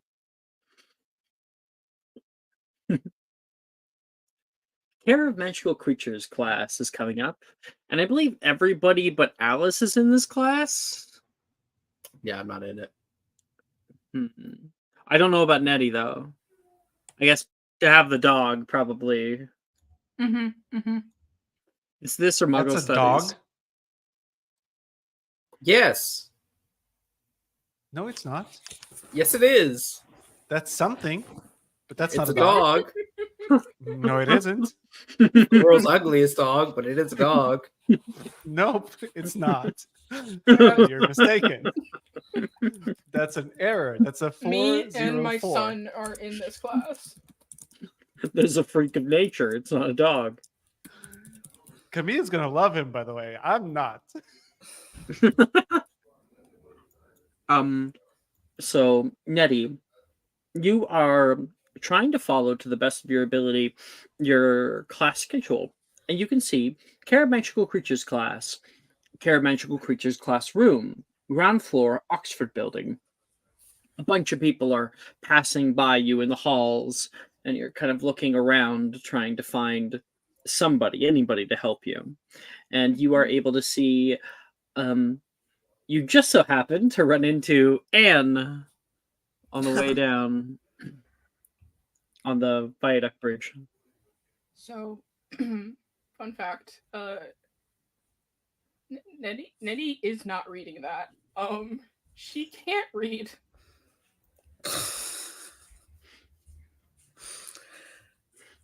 Okay. She has a 3 intelligence, okay? She can't read. She has a 3 intelligence. That's wow. How do you She's talk? currently holding the paper upside down. That's why she couldn't describe Magnus. Yeah. She didn't really have the words for it. Nope.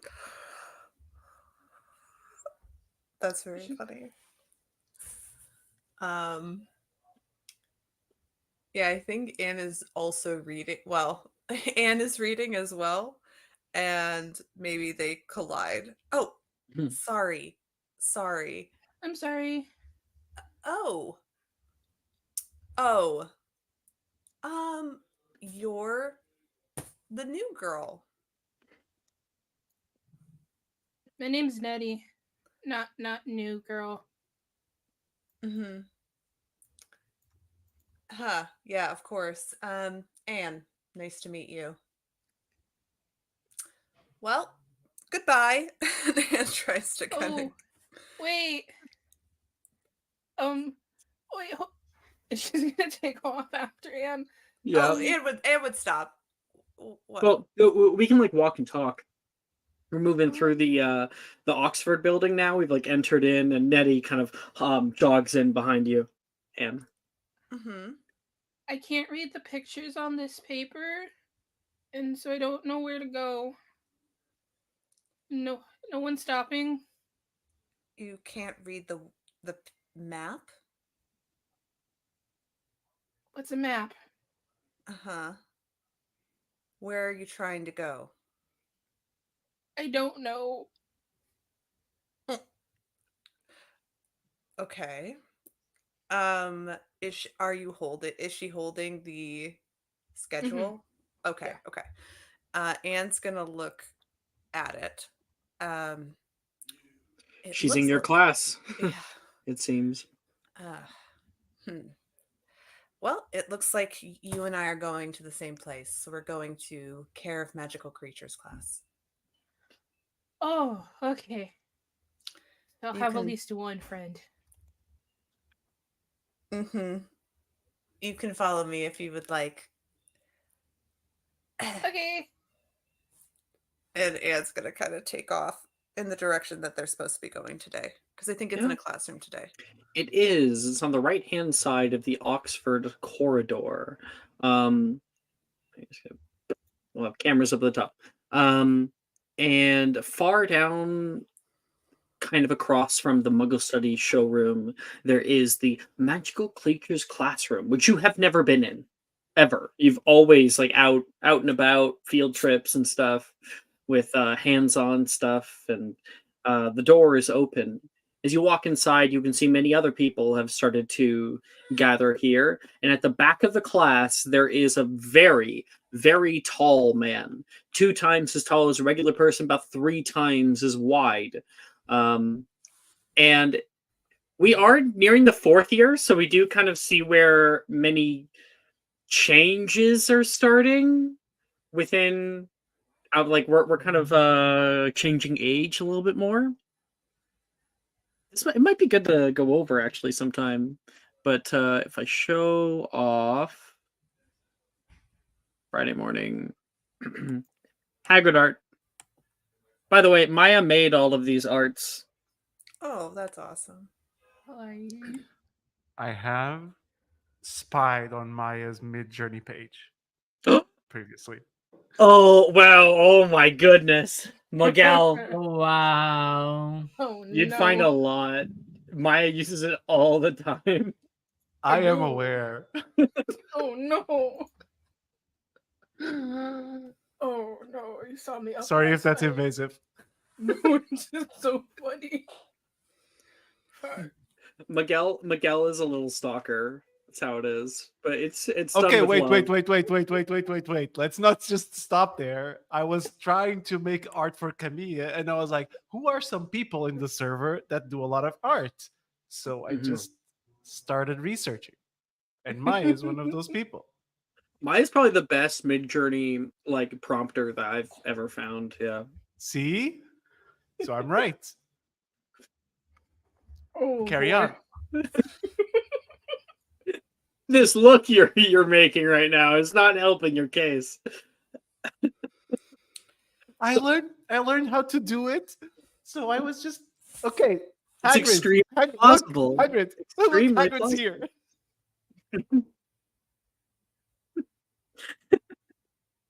I'm not saying anything. Dumb. Jess, I also saw yours. Oh my god. Exposed. I'm waiting for Jess's response.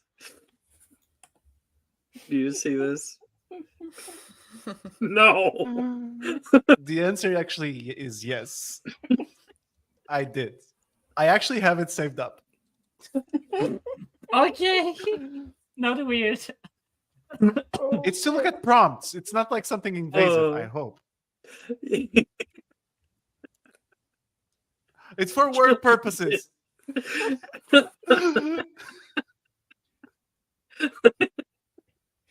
This is too funny.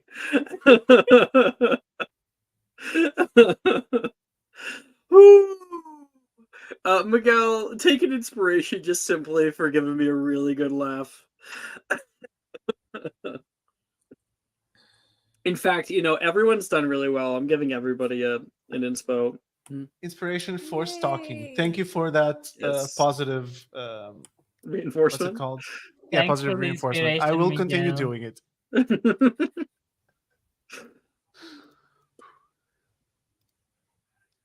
Oh, it was nice when you showed me that a certain other start playing DMs. What is it? Mid-Journey account, and we were like, why is he making so many pictures of himself? That was the same It's like vein weird. of thought. I was like, oh, let me see if I can find people's mid journeys. And I started with him, and then I was like, I need some art for Camille. So I just went into your server and started looking at people. Ooh. Because you can see like the prompts and everything too, right? You just can't see like the images that you provide. Like if I take a picture to put it in mid journey and then do prompts off of that, you Yeah. cannot see that. But makes anything sense. else is public. So Hagrid currently stands in the midst of everybody there, and he looks down, noticing this new girl. We're in the classroom today. Oh, well, hello there. What do we have here? A new I'm student. Natty.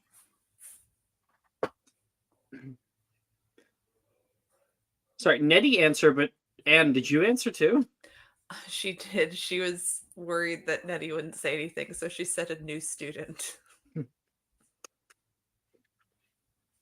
Well, that's very good indeed.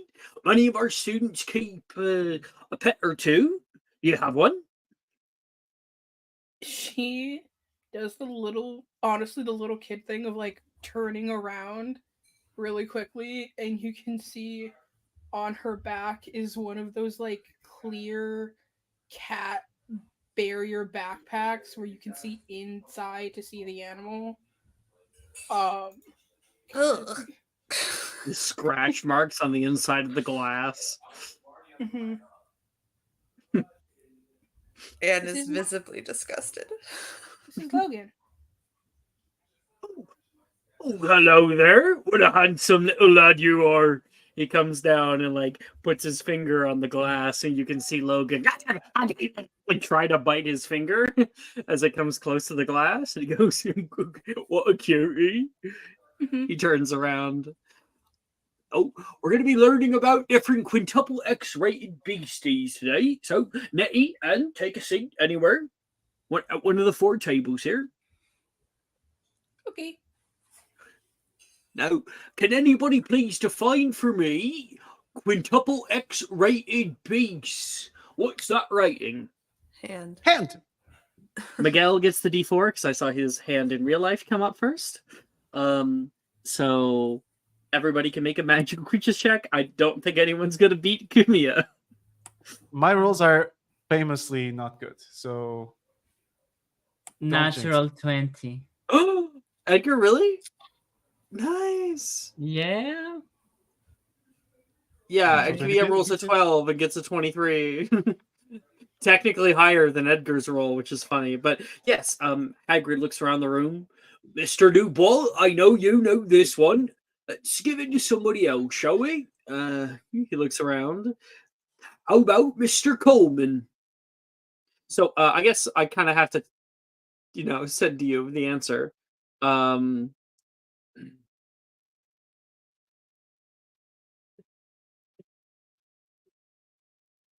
didn't expect to beat you actually, so that's kind of funny. Hate you. Wow. My I've been class. It's like cancelled. me beating you in charms. Mr. Coleman, might you define for us a quintuple X rating? What does that mean? Yes. Of course, Perfector, sir. They are beasts that kill wizards and can't be domesticated. Very good indeed. In fact, Thank you. I don't think I've ever had you answer something in class before. 10 points to Slytherin. Thank you, Professor. Slytherin's now in the lead with the 10-point bonus. They're now at 60 and Ravenclaw's at 55. Damn. We have Gryffindor at 30, Slytherin at 60, Ravenclaw at 55, and Hufflepuff at 20.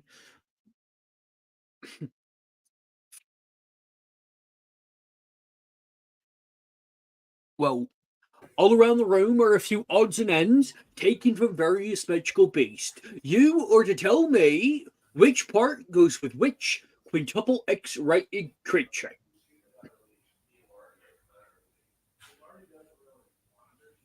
And you guys can see around the room many different metal tables. On one of them, you can see an odd hairy appendage. On another one, you can see a sort of scaled hide. On another one, you can see a dark leathery cloth of skin. And on another one, a split lower jaw with long fangs.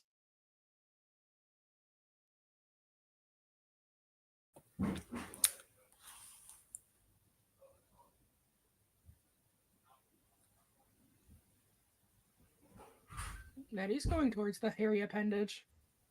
You got it.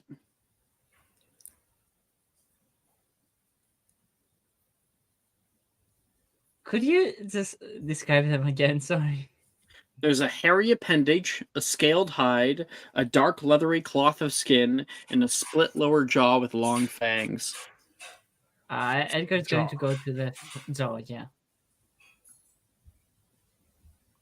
Yeah, and we'll go to whatever one Camilla's going to. Mia, which one are you heading to? I was also wanted the jaw, but if it's preferable if we split up, I would go to the It doesn't claw. matter. Oh, jaw. Okay. And that's everyone, because Alice is not in this class. Oh. Actually, I am answering now because if Edgar's going to the jaw, no, it is Okay, probably more fun if you guys go elsewhere. I'll go to the scales. I can change. No. I'll go to the Edgar, claw. you called first. You take it. Yeah. I'll go to the claw. the scales. The cloth? Wasn't it? It's a dark leathery cloth. Cloth. I heard claw. Mm. There, that is. And Anne, where are you going? Are you heading with Camilla? No, I guess if it's better if we split up, I'll go to the scales. Sure. It's just more to learn at the end of it. Second here. Okay, I'm going to have everybody roll me a magical creatures check. Don't announce it yet, though. I'm trying to do a thing to hopefully get a PDF to I can read from. So I don't have my book.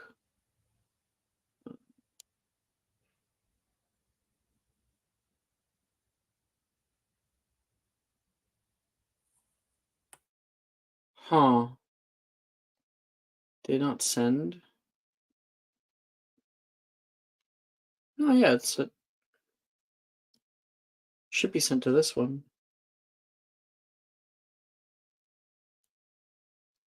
No, oh, there it is. Activate.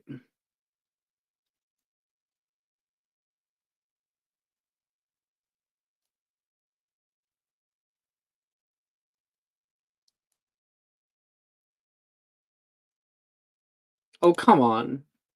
Okay, fine. It didn't work. Sorry. 1 second. Let's see if I can figure it out here.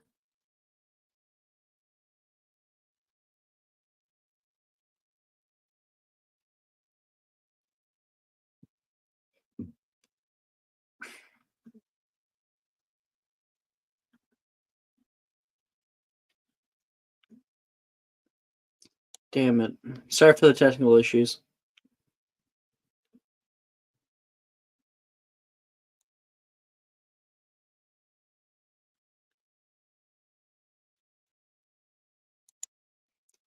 Okay, that's fine. I guess I will have to go a little bit more off the old noggin. Okay, let's see here. Kamiya, you dark leathery cloth of skin. What did you end up getting? A 23. Okay. Looking at this, you are amazed. You never thought that you'd actually see one in your own life. What is lying here is presumably dead. I mean, it would be really dangerous if it wasn't. What is in front of you is a lethifold.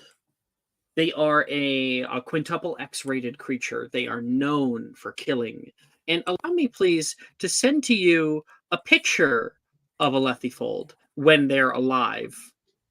Please do. Just sending in discussion.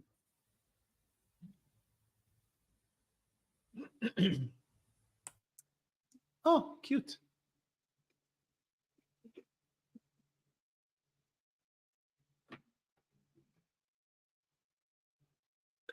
They're kind of like look like a billowing cloak. He grabs Teeth on the inside.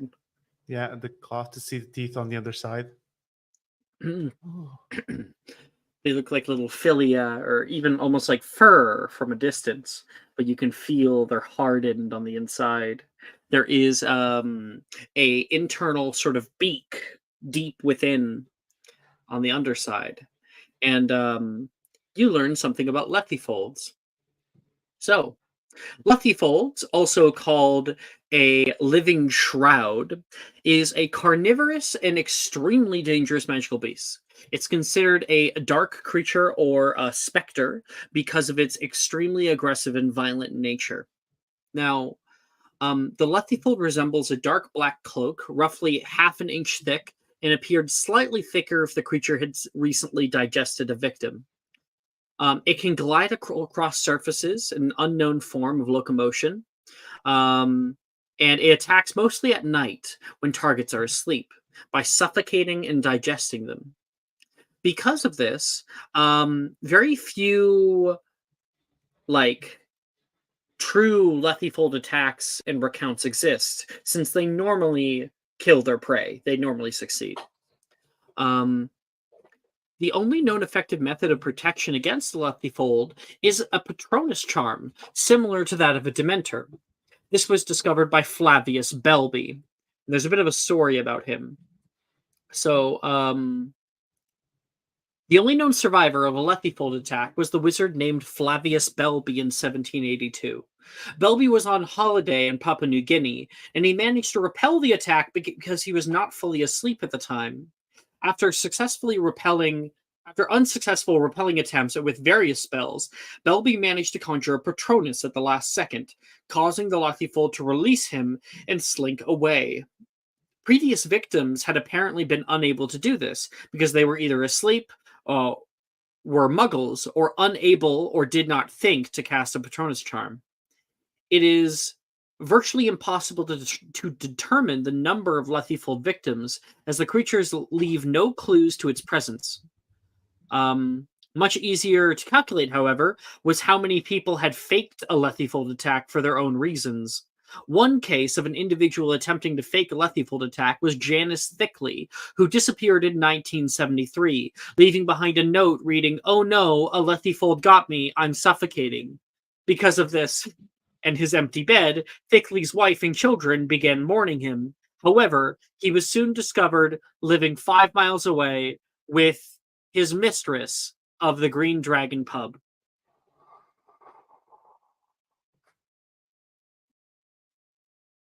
So, yeah, and you learn that about Lethifolds.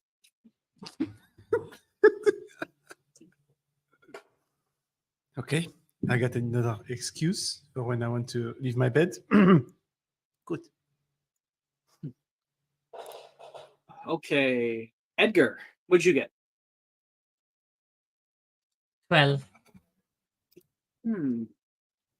Yes, you missed the DC by a little bit.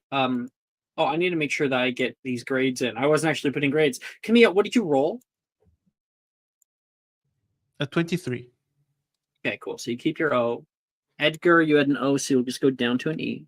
You missed the mark, but that means that you learn about a creature that this is not. At first, looking down upon it, you think it might be the remnants of a horned serpent. 1 second.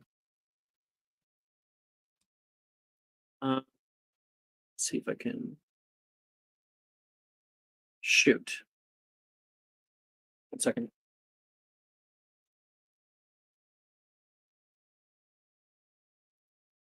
Okay. You see like the split lower jaw, and you immediately determine that it's some kind of large snake. Horned serpents are a magical snake found in several regions of the world, but most common in North America. These serpents themselves, while there was many different species, showed up as like a dark purple in color. The serpents emitted a low musical note to sound danger, and they were also regarded as intelligent with fierce eyes. Horned serpents have a horned head, which is where they got their name. Shavings from its horn can be used in wand cores, even. Certain American species also sported a jewel in the forehead, and the jewel was said to grant powers of invisibility and flight, thus making it a most sought after element of the species. Nowadays, horned serpents are thought to be extinct due to overhunting by wizards. They're hunted into extinction by wizards for potions ingredients. Around 1620, the Irish-born witch Iseult Sayre befriended a horned serpent near Mount Greylock in present-day Massachusetts. She was able to understand the serpent, and when founding and then founded Ilvermorny School of Witchcraft and Wizardry. She chose the horned serpent as a symbol for one of the school's 4 houses. Later, a long shard of horn from the same serpent was used by Iseult and her husband James Stewart to craft the first American-made wands for their adopted sons Chadwick and Webster Boot. Yeah.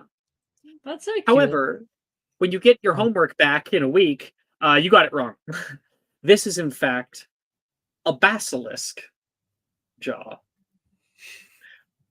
And you kind of kick yourself over it, like next week. Oh, come on, because you saw one. You saw one very up close. Okay. That's Edgar and Camilla. Anne, what about you? A 20. 20.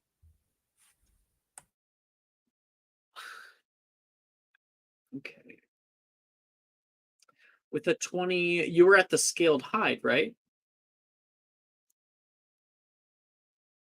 Yes, I was at the scaled hide.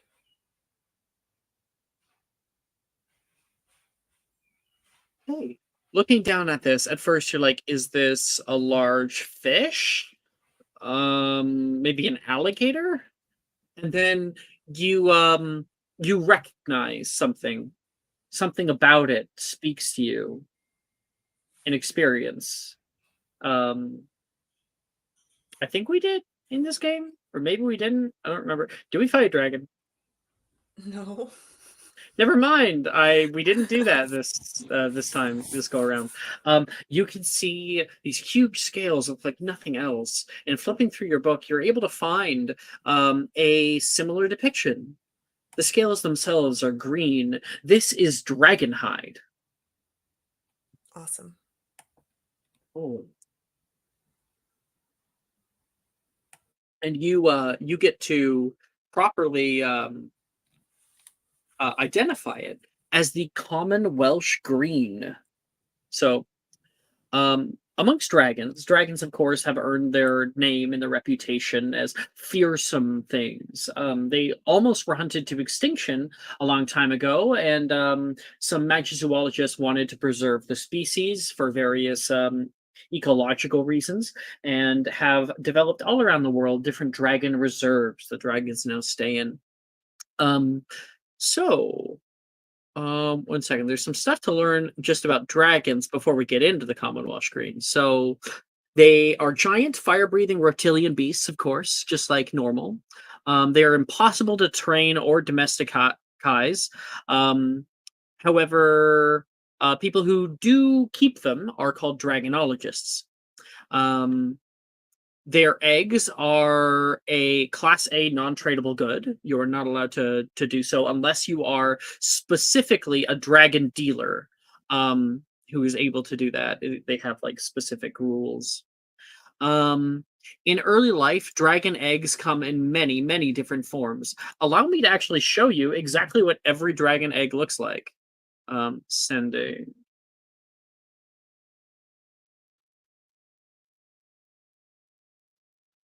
There you go. They all have their own kind of looks to them.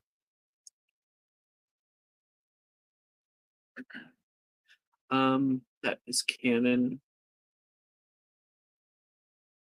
And dragon mothers breathe fire on their eggs to keep them warm. And they did not keep their eggs in nests, but newly born dragons were referred to as chicks or wormlings. A human caring for a dragon egg needs to maintain the right temperature in place of its mother's breath. And they often regard the first person they see out of the egg as being their mother figure, and they will listen to them.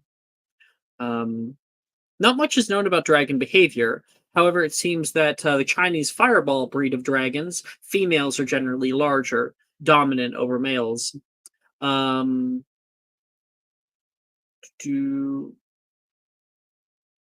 anything else? Yeah, dragon breeding was outlawed by the Warlocks Convention of 1709, and there are a bunch of different types. There are 10 different types of dragon species: Hungarian horntails, Ukrainian ironbellies, Antipodean opali, Swedish short snout, Hybridian black, Peruvian viper tooth, Chinese fireball, Romanian longhorn, Norwegian ridgeback, and the common Welsh green. Amongst all dragons types, the common Welsh green is the calmest and the kindest for the most part. They're a very subdued breed. And it's preferred that they prey mainly on sheep and other small mammals and avoid human contact altogether. The Welsh Green's roar was rather distinctive and somewhat melodious, and it issues fire in narrow jets. The eggs of the common Welsh Green are an earthy brown flecked with green.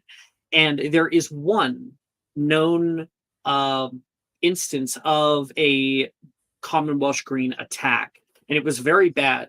The Ilfracombe incident, specifically, it's called. The Ilfracombe incident was an event in Wizarding history where a rogue common Welsh Green dragon attacked a group of sunbathers in Ilfracombe in 1932. The attack was quelled by the Wizarding Toke family, who proceeded to modify the memories of Muggle witnesses en masse, but failed to get everyone, exposing several non-magic people to the Wizarding world. Awesome. So you learn about dragons. I think you might be at like the same table as Brett, so he just goes off about him. And furiously taking notes. Nettie, you're last. Miss, that's me. Oh man, I got a. What did I get? Dirty 20. Okay. And you were at the hairy appendage. Mm-hmm. Oh boy.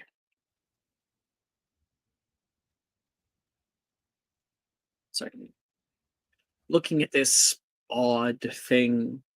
You recall like a little thing about living in the orphanage. There were many, many spiders at the orphanage. Some of them were kind of friendly, even some were kind of cute. They all had these little spindly legs. This leg in front of you is as tall as you are and would belong to an exceptionally large spider Mm-hmm. with a 20. Except, how the fuck would you know? Yep. Mm-hmm. Yeah. So I think like you're at a group with like a bunch of other people, including Billy. You're there as people are silently taking notes about what's in front of them.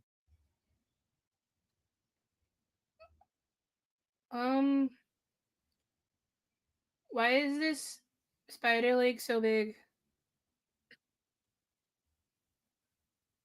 Well, I think it's fairly obvious. Good one though.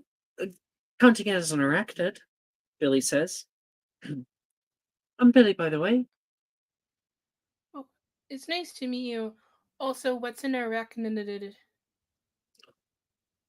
Well, this one isn't entirely an arachnid. It's a larger, uh, what is it called? Megaphonic species named Acromantula. You can find pictures on page 27. Is it a spider that does gymnastics? And she's gonna quickly start flipping the page. Billy will explain to you, and you learn about the history of Acromantula. So, Acromantula themselves are ginormous spiders that are native to the rainforests of Southeast Asia, particularly Borneo, where it once inhabited dense jungles.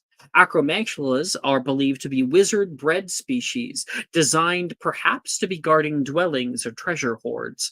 But when they were first created before the ban on experimental breeding in 1965, these giant spiders seemingly had a taste for human flesh and were unable to be trained by their masters. They quickly spread as their young can start out quite small and they grow larger and larger with every year, meaning that they would be able to hide away on packages and shipments of bananas and whatnot to the outer world. These giant spiders were first spotted around the late 1700s. Acromantulas sport 8 black eyes and are typically covered in thick hair of different shapes and colors. There's many different kinds of Acromantula, including Billy would notify you that there is an Acromantulan like colony in the Forbidden Forest, and they specifically are a special breed, a cross between jumping spider and orb weaver, which used to populate this area. Not just that, but there is also tunneling spider and cat spider and many other kinds of spiders, trapdoor spiders that exist all around the world. They have a highly toxic venom that is highly valued in potion making, and they prefer large prey in keeping with their monstrous size. They exist in 3 social classes or 3 types of Acromantula, no matter what species you're looking at. You have the average Acromantula, which are also called drones. They are infertile males, every single one of them. Meanwhile, there is fertile males, which appear much larger than their smaller counterparts. They are called botchlings. And there is only one type of female part of the species. Whenever a female is born, they are exceptionally rare. They are normally only one every 10 batches is a female. That's like every 10 years. And they are called brood mothers, as they are able to lay up to 100 white beach ball sized egg sacs that spawn eggs within 2 or 3 months.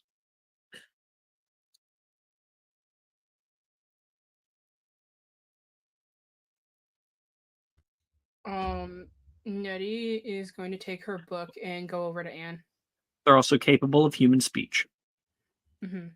Mm-hmm. But the ministry classifies them as beast rather than being, because if they're classified as beasts, then they have no legal protections. Ouch. And can be killed and exterminated. Mm-hmm. Mm-hmm. She's gonna take her book over to Anne. Anne's gonna look up. Yes? Can I help you? Anne, look. We're friends now, so I wanted to show you the flesh-eating spiders.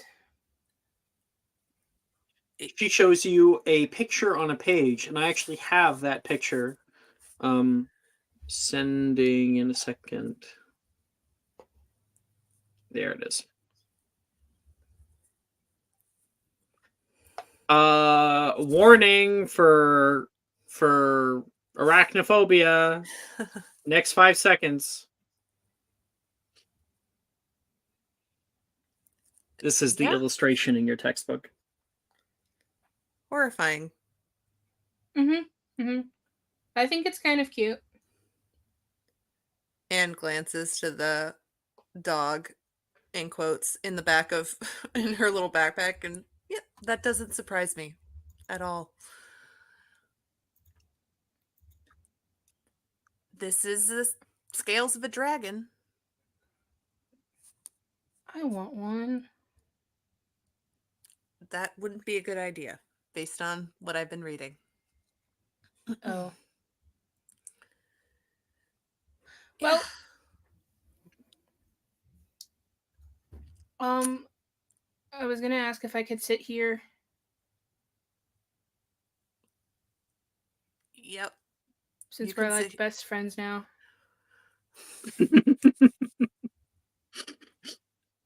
Sure. You can sit here. You showed me kindness one time. You're now my best friend. Great. Anne thinks back over her life. She believes this is the second time that she's been gaslit into friendship. Hey, you did the same thing to Janice, so. That's true. Maybe this is karma. And sort of stares into the middle distance. Can I insight check Anne, please? Yes, you may. Cause I have picking something up here, I think.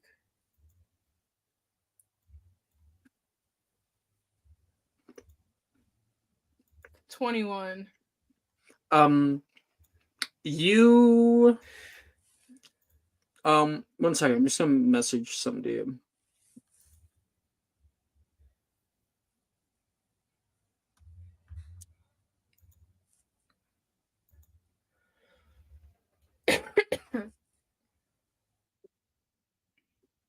There you go. Mm-hmm. Nettie starts just staring at Anne, like for an uncomfortable amount of time.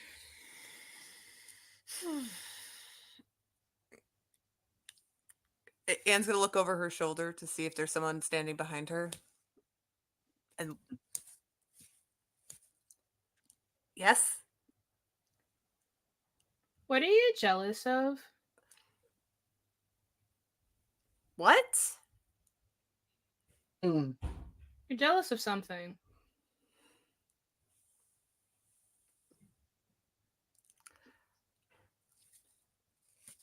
Anne's gonna kind of sigh and close her eyes and ask sort of why this and say, you know, you have fabulous hair. And I can never get mine's always kind of frizzy. You know who you would love? And she's gonna kind of grab Nettie by the elbow and sort of lead her towards Edgar. Edgar, she's your problem now. Exactly. Okay, Edgar, I'll say at the minute, is writing this huge essay on the wrong thing.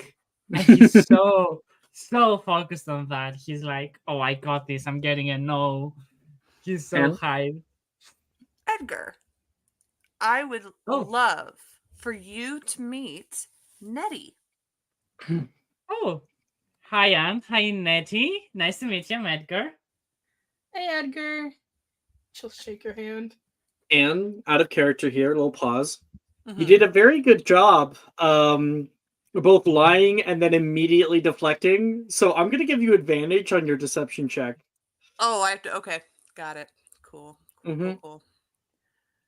Because like out of character, you did a pretty good lie there. That was really good. Thank you. 18. Not bad at all. And he's just like, yeah, your hair is very frizzy.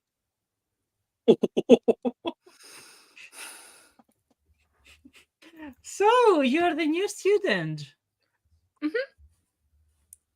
How are you finding Hogwarts? There is a stunning lack of pigs, which is a little disappointing. But otherwise, it's okay. Why would there be pigs? Hogs. Oh no, don't worry. There's pigs here. Sally says from the other side of the table. Where? Oh my god. I mean, we let Logan into the building. Is it? Are you insulting my dog? What? Your dog? Logan is your dog? I'm surprised that Logan would say yes to that. What kind of Jesus. nickname is No, that? Anne's gonna take her, kind of not push her, but sort of move Nettie so everyone can see the backpack horror that is the thing. There is What? nothing in the backpack. Oh, What? It's empty. Anne, what are you doing? No. There's a thing. What did you do with the thing? Say What thing? the horrifying little thing, the little your pet, your friend, your thing that was in the backpack that's now not in the backpack. Oh no.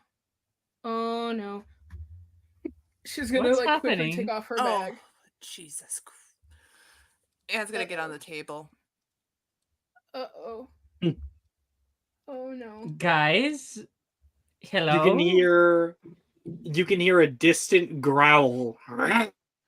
What is that? He's back! Billy's calling out. And you can see over at the acromantula table is Logan, who is currently playing tug of war with Billy with the acromantula leg.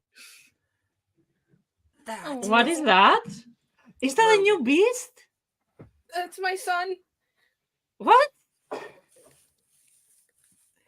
Let's go! Running. Let's go! Can I stupefy it from here? Kill it! Do you have 3rd level spell slots? I do. Yeah, you do. You do.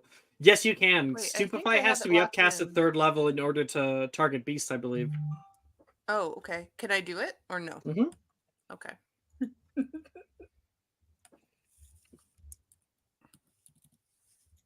I imagine Nettie, are you like leaping at Anne's wand to try to stop her? Or? If it seems like she's about to point the wand at my dog, she will just Yeah. quickly leap in So front of it. you can. Do you have to attempt it, Anne? No, it's locked in. Okay, then roll to hit at disadvantage because Nettie's getting in the way. Is that spell attack? Yeah, / spell attack. Okay, and then I would just type in the spell. Okay, let me see. Sorry. Oh no, you don't have to type in the spell because spell attacks are the same across the board. Okay. It's just / spell attack. Okay. 13? And then you roll twice. So you roll twice, take the lower result. I rolled twice. You have to roll twice because I gave you disadvantage. Oh, got it. Okay. Spell attack. I got the exact same thing. So Double 13. level 13s. That is still a miss. I am going to need you to roll me 1d30. All right. Exclamation point R space 1d30. 1. On the other side of the room, so like as Anne takes out her wand, stupid pot, Nettie, no, grabs your wand and slightly moves it. The spell still goes off, shooting across the room, and hits Darcy square in the side of the head. Bam! They hit the table unconscious. Shit. It's gonna. I actually don't know the reverse spell for Logan rips the leg out of Billy's hands and goes running around the classroom with it. Logan, come back here! She starts chasing him. Can Someone we kill it. cast Wingardium Leviosa on that thing? On creatures? Yeah, Hagrid's like surprised as I run past him. Oh, what you have there? And Edgar, yeah, you want to try Wingardium Leviosa? I want to try. What Okay, is your spell attack? I'm gonna roll. No, it's a saving throw. Okay. That's a failure. That's a 4 on the die. Wow. So Thank Edgar, God. Wingardium Leviosa. And you can see it begins to rise up into the air there, growling heavily and like not letting go of the leg. The leg is like dangling below it right now. That's so Can I? disgusting. Can Camille do something? Yeah.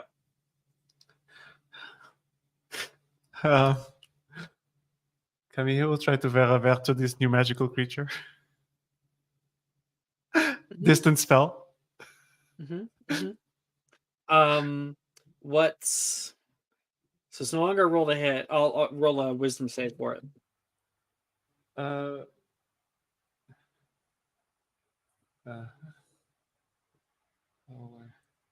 Okay. That you cast out to try to just like neutralize the creature for a moment, and you can see its form shift and pull back into just being a dog. It resists your Veraverto, which is surprising because dogs normally can't do that. It's What the fuck? What is try it it? again. He tries again. Was it me? Veraverto. Nettie, you can see Camilla casting spells at your dog. Dude, it's fine. I'll get them. Logan, drop it. Drop. He makes like a kind of sad arf. Drop it. It opens up its mouth and the tongue uncurls around the leg. The leg drops to the ground with saliva all over it. You see this very, very long dog tongue hanging out of its mouth. And then it flicks its head back. It almost seems like the jaw like relocates into place and the tongue is pulled into its mouth. Oh. I'm sorry. Did you domesticate an ancient god? What is this? What the fuck is this? Okay. Camilla, as you're thinking that, Nettie takes... No, that's Miguel. That's Miguel. That's not Camilla. That's me. Nettie takes the Logan into her grasp, and he's like panting. What is that thing? It's my dog. That is your dog? It's not a dog. It's my dog. That's disgusting. I found him one day, and then he never wanted to leave after that. So I didn't make him, and now he's my dog. Oh, but that is not a dog. I'm pretty sure it's a dog. No. Just look at it. It's not a dog. Are you sure it's a dog? That's a monster. No. That's look at it. It's so wild. No, Nettie you never holds see someone. Logan's ears closed. It's a rat that's been hit by a car. No, stop insulting her son. It's you a see very Nettie's cute bottom dog. lip begin to quiver. Oh, see what you did there. No, it's a very cute dog. Thank you. Why are you lying? It's not cute. It's a very cute dog, Edgar. Okay, I challenge you to pet it then if it's so cute. Of course. He goes closer and immediately puts like his hand in front of the dog so Logan can smell him first. Make a magical creatures check at disadvantage. Yes, please. That's exactly what I wanted. 12. On a nat 2. Wait, not quite, because you're Ravenclaw, right? Oh, yeah, that means I can't Yeah. roll under a 6. So it's 4 extra. That's still only a 16. A 16. Yeah, that's Mhm. nothing. And as you put your hand up toward it, you can hear the growling like start, like the panting stops. The one eye is looking at you from the side. Oh, I cannot pet it. It does not like me. Sorry. Of course it doesn't like you. That thing is a menace. It Stop nips at your insulting. hand. Does it bite me? Yeah. Like a little rat. Jesus. He's feisty. No. It doesn't. Evil. It's evil. Stop insulting a son. How That did is you not- find this? How did you find this thing? Where did you find it?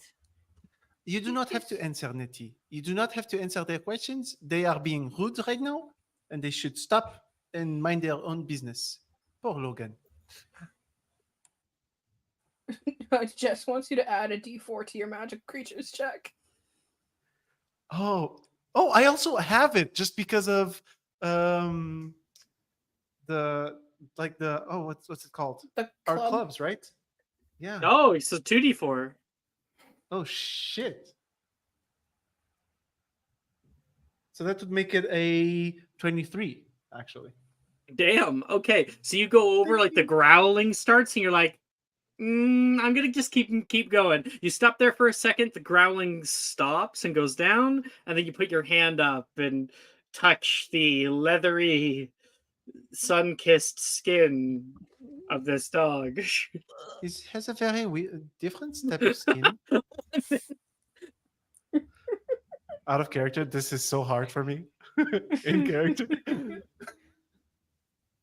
Oh. See? How long have you It's known not him? so bad. I've had him since I was 5. Oh, that long. That must mean he really loves you. He's always looked like this, if that's what you're wondering. He never got old. He's just always looked like this. One of his eyes doesn't really work that well. See, it's like Okay, partially Nikki. popped out of the socket. You know, it's like kind of like pushed a little further out, and it's like moving in a different direction than the other eye. Okay, Nettie, I don't want to give reason to anyone else, but have you gone to a vet or that does not seem like a dog. Dogs are not supposed to look the same for 10 years. What's a vet? Oh no. Maybe Professor Hagrid can help us. Okay. Let's Professor. And the class is coming to an end. People are finishing up. He's gathering like pieces of paper and people's answers. Very good. Very good. Oh, Edgar's. I see yours right here. Oh, not a bad guess. Not a bad guess. And he keeps grabbing more, and then Camilla calls him. Oh, it's Mr. Dubois. Anything I can help you with? Yes, Professor. We have a very particular dog that I would like you to look at, please. Dog? Like a crop, then. Oh, And people are just in the background starting to filter out. Hagrid's in no hurry. no, it's just that for example, it resisted my Veraverto, and Nettie is saying that he has looked like this for 10 years, which is surprising. Do you have any insight? Perhaps. I don't know everything about every animal on planet Earth, but I'll feel free to take a look. Is that okay, Nettie? I'm fine with that. I don't know how he'll feel, but, you know. Okay. She'll Simba Nettie? hold out the dog.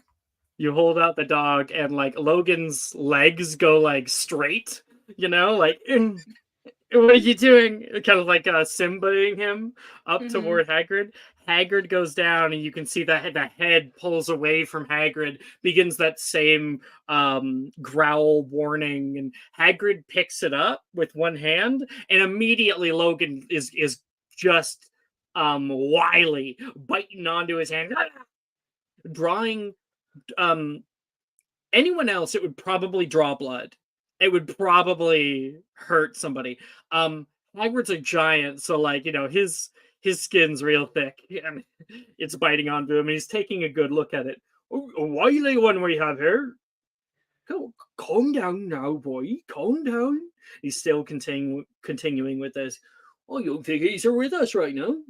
Look him in the eye. He's 1,000 yards away. Doesn't even know what he's doing.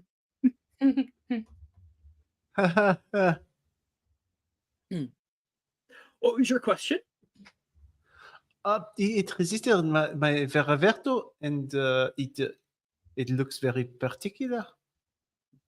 Certainly an odd breed. Never seen this.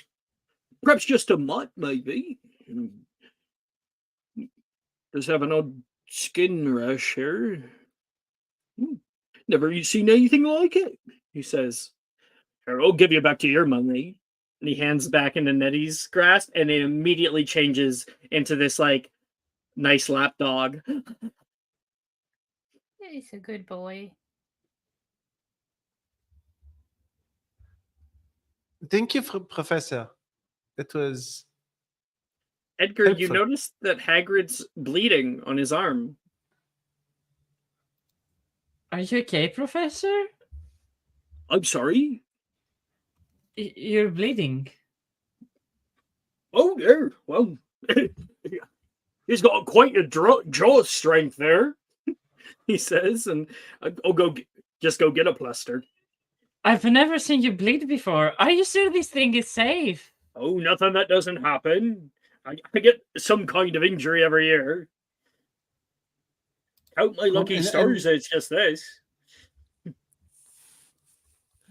From an animal this big, Professor? Is that normal? Sharp teeth? All right. I gotta head off. Got to be feeding the plimpies, but you all have a good day now, yeah? Thank you, All Professor. right.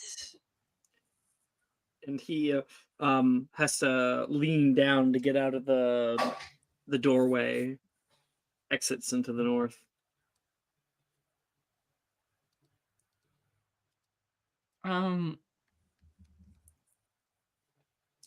Well, it's a normal dog, Edgar. What do you want me to tell you? Professor Hagrid has said so. So stop bothering Nettie. Okay? And you too. Anne says nothing and just gets off the table and leaves the classroom. Wait, Anne. Let me give you my hair tips. She starts taking off after Anne.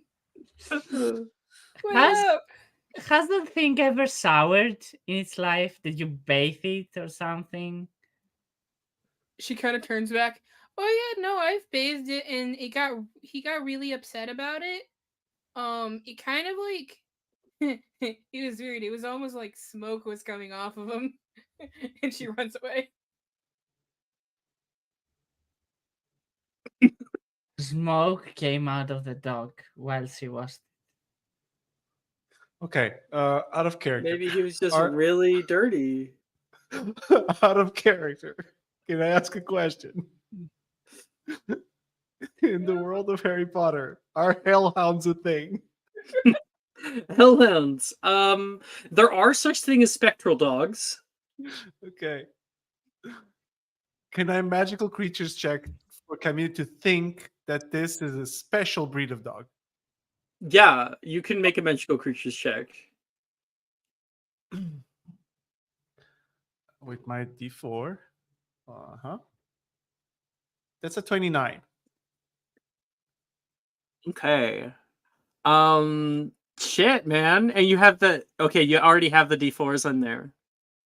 Yes. Shit. I only rolled a 16, unfortunately. Okay. But it's a 39. 1 second, please.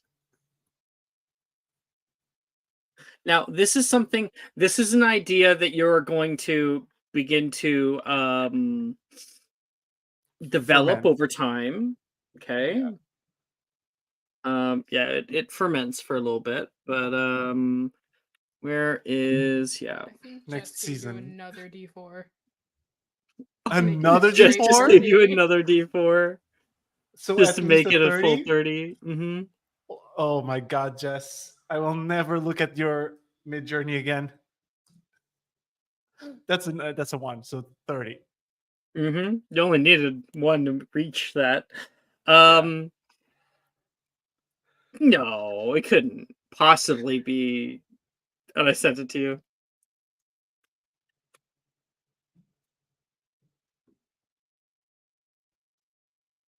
Stop it.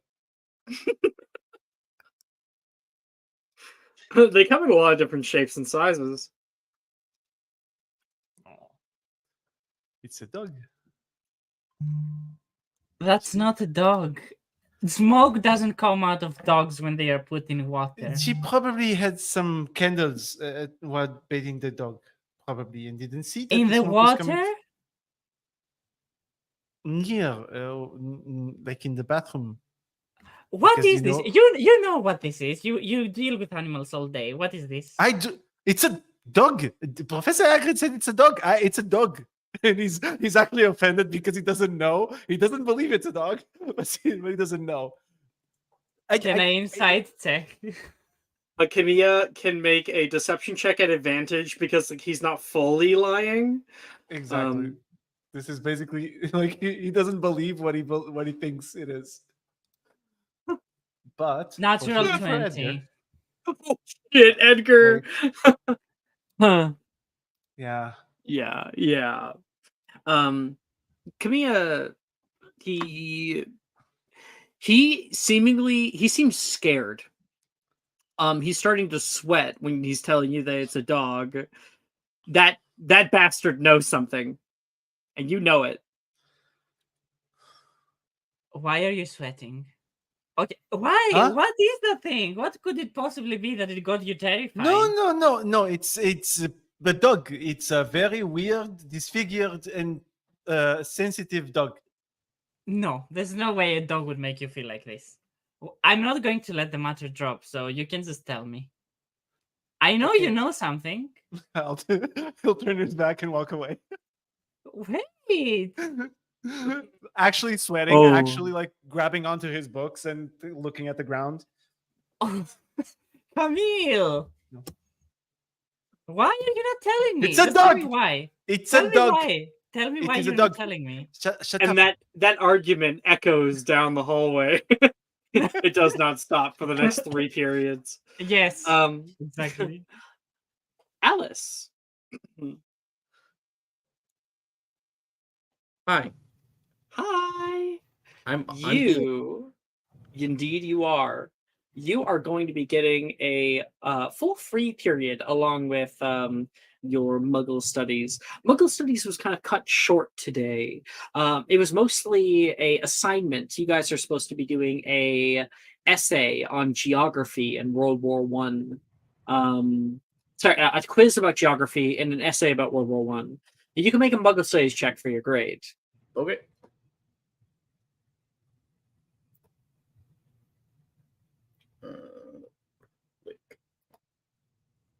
Say 24. All right. Alice, Legal Studies, 24.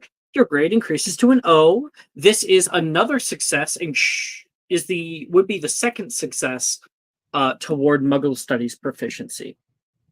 All You right. only need 1 more success. You can either do it in a downtime or wait until Muggle Studies next year and try to get high enough. Okay. Did it. Among other people in that class, there is Ernesia, Gemma, Taylor, Sally, and I think Logan's in that class. and Reese is, and yeah, Reese is in that class. Okay. And so like Professor Milne is sitting at the front. So that's all I'm looking for today. So if you guys want, I'm not gonna keep you here. You don't have to get all packed up. It's not a prison. What? What do you mean? Gemma says. I mean, go have fun. As long as I get my assignment in on time, we'll be good. Just don't make me regret it, okay? Oh, cool. Reese says, getting up. Thanks, Teach. Just don't be causing any trouble, or else it's going to be coming back on me, okay? Ugh, finally, I'm getting out of this class, Gemma says to Anicia. Is it really that bad, Gemma? She stopped in her tracks and turns. Muggle Studies is... Honestly, I don't think a very needed class at the end of the day. I mean, half of this, I'm going to use any of this in my daily life? Come on. I mean, that's up to you, isn't it? Is there something you'd like to say, Alice? No. Nothing I want to say. She flips her hair, walks out of class. Ooh. There's some fire there, Sally says from behind. Yeah, well, Gemma's a piece of work. But her family is, so what do I expect? You got any plans then? You know, free period. Not presently, no. I was thinking about going for a room ride. Okay. Are you sure? Low flight. I'm on the team. I think I'm fine. I'm saying it's like a... Think of it like a bike ride. You ever ride Okay. bikes? No. I can't say I've ever ridden a bike. Then this will be fun then. Meet me down by the broom cupboard. I'll be there in like 10 minutes. I just have to grab something. All right.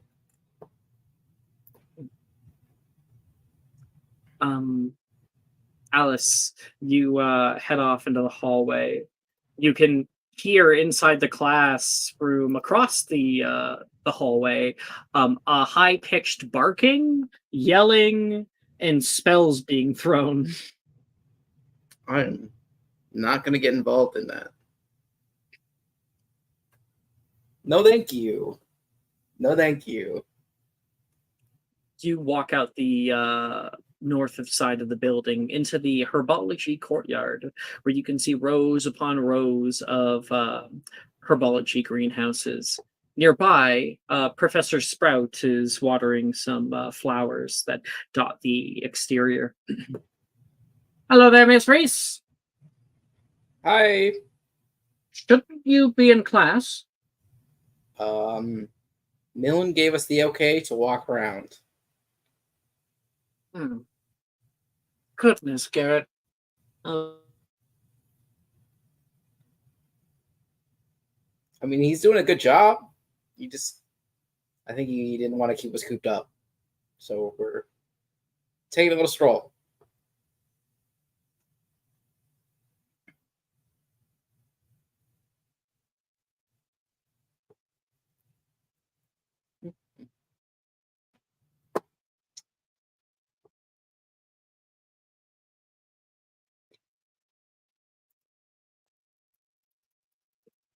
Oh.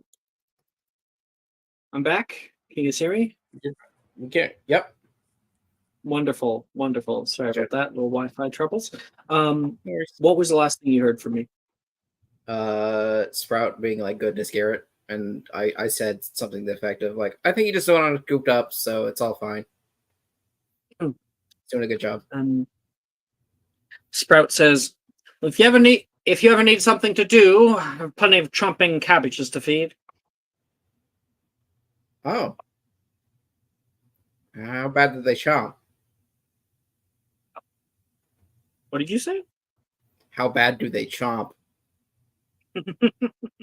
Stay away from the front bit. It won't be a problem. Right. Sneak up on them. Got it. You walk past and turn the corner. Right now, there is a wind that is moving through the hills. The grasses move like verdant waves. You can see the Quidditch pitch on the far side. And you are able to reach the broom cupboard just in time to hear the sound of a whooshing broom coming down from a tower across the ravine. You made it. You don't have your own broom, do you? Oh, so dumb. I'm gonna I have to attempt this because I still don't have it locked in. I'm gonna attempt at Accio to get my broom.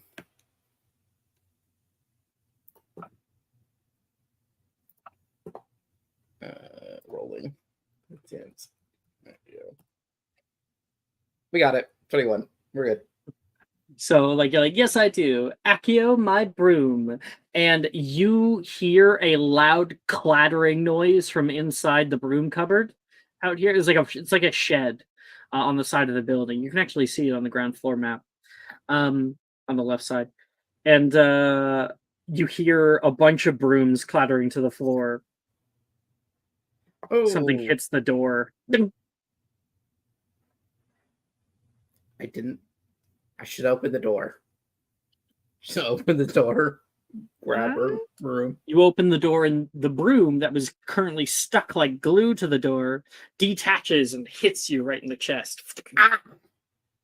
Goddamn broom. You look down and can see all the clean sweep threes lying in a huge pile.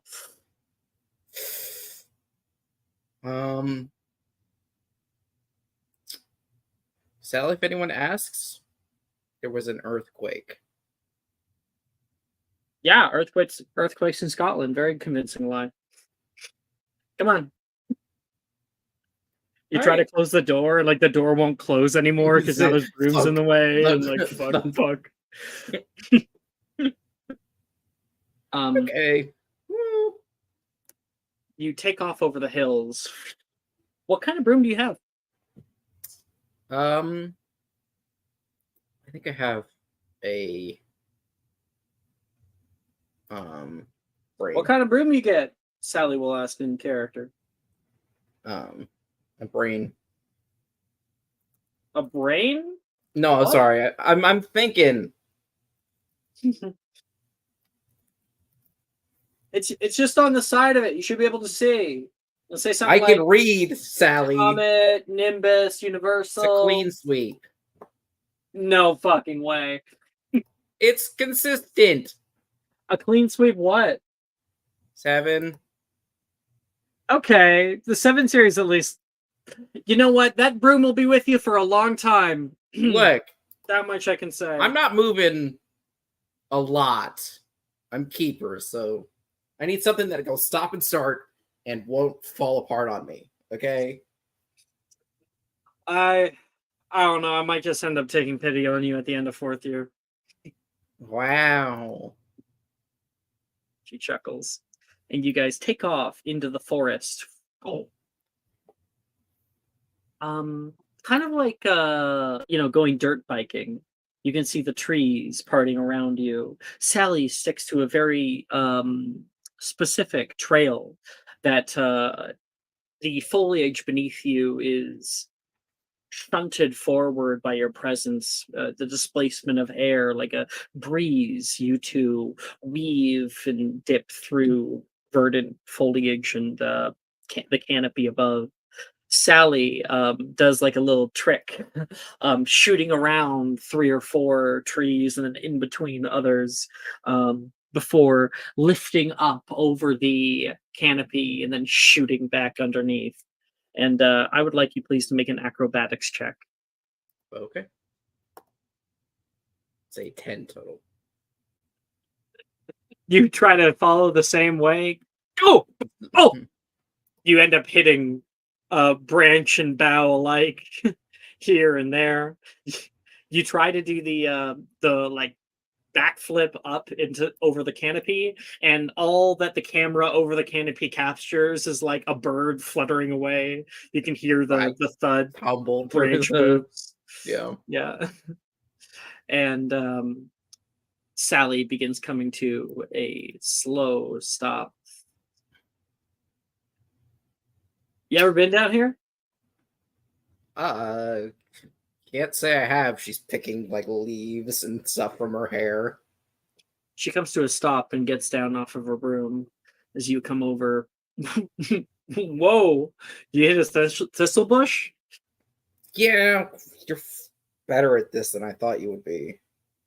She picks off of you some of the leaves and burrs that have attached to your clothing. When you said that you haven't done this before, you really weren't joking. No, I'm not really a like dishonest person. So like, why would I lie about that? Did I make you a dishonest person, Alice? No, You're breaking the rules right now. are we? It's the Forbidden Forest for a reason, Alice. Oh, Oh, shit. I guess you did. Come on. I have something to show you. Okay. She walks over, and through more dense thickets of trees, you come upon an area that is a little bit thinner. One of the trees down here is much thicker and rises a little higher than the ones around it. And you can see thick boards, wooden boards that are laying in ruin all at the base of this tree. Flowers are growing up around them. I haven't been able to go since last year. So it's nice. What? It's nice. The What's flowers. nice? Oh, no, I'm not. What do you think I'm getting you flowers now, Alice? I don't know. Reparo, she says, and you watch as all of the wood boards rise up out of the ground and reform themselves into a large and lavish tree fort. Huh. Huh. You see little lights flick on. Just like Sally shakes her head, rolling her eyes. It's like a secret house. Yes, but above anything, you are not allowed to tell Camilla of its existence. I will not tell anyone that you don't want me to tell. Well, apparently, according to him, I was denied entry into your little club. There's a club? Even though I found it. Wait, you're not in it? No? Damn, I'm not the only one then. I have no idea what you're talking about. They like hang out in the northern bell tower. There's a copper statue of a frog that'll take you there.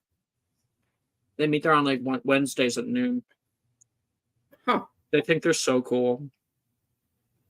Who else in that? I don't know. I thought you were, so I guess my intel isn't entirely correct. No? But you spent so much time with them. I didn't know that was happening.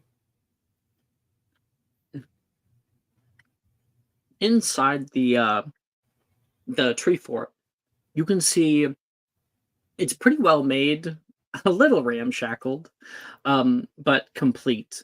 No holes or anything. There is some kind of like a cord, like white cord that is dangling down from the ceiling in the center. And you can see hammocks out here and like a sort of makeshift couch out of pillows. And there's board games that are piled up on one side.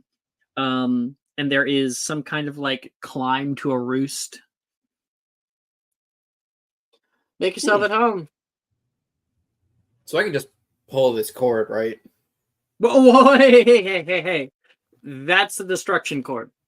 You pull that, Oh, it all it's comes crashing down. okay. Okay, so I won't pull the cord, even though it's very tempting. You pull it when you leave. That way, nobody can find this place. Smart.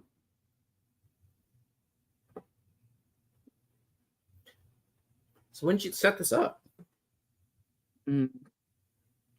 So early second year, we found the spot in first year, and Logan wanted to do something like this, but I don't know. Then he stopped talking to us mostly. Did you hear? He's got a date. He's got a date. Mm-hmm. With who? Saoirse.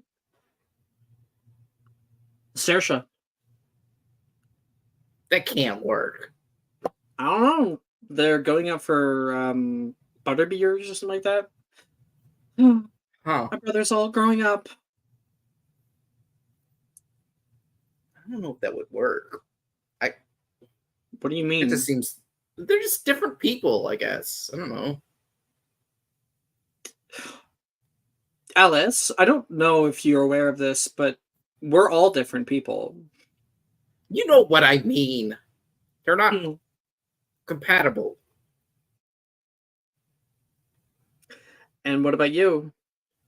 You compatible with anybody, Alice? I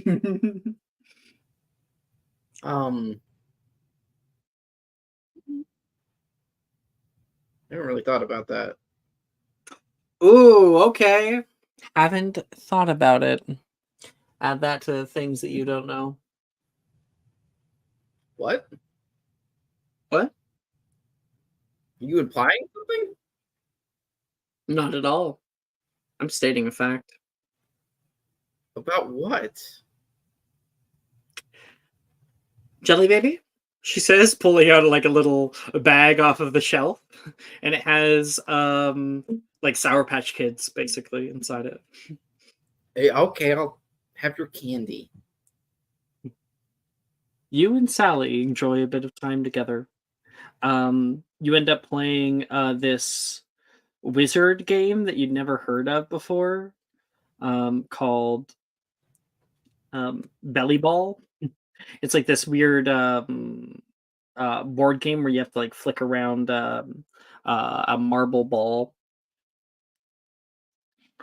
and you and Sally hang out here for a little bit, and then go for a flight in the underbrush. Whenever you go flying, you always go up very high. It's fun to see things from afar, but there is a sort of enchantment to being down here, to watching the foliage pass by. It's nice. You're going pretty slow, so the mosquitoes can't catch. You're going faster than the mosquitoes, so they can't catch you. And you pass by lake and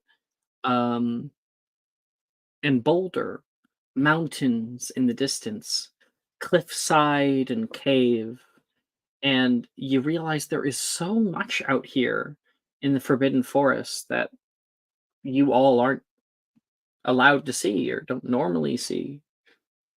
It's a new perspective that Sally introduces you to.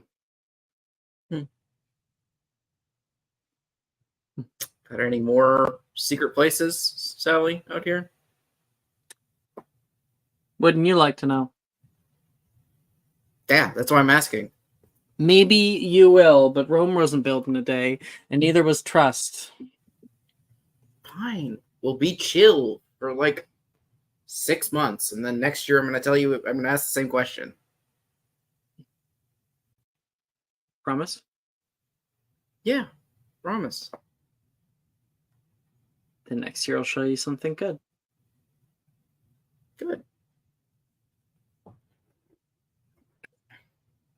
Saw that from Miguel.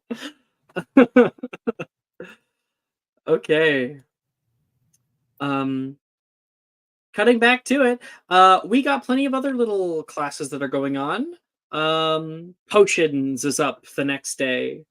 Everybody make a potion. You get to choose a potion from the potions list. Hey, yo. Eyes emoji.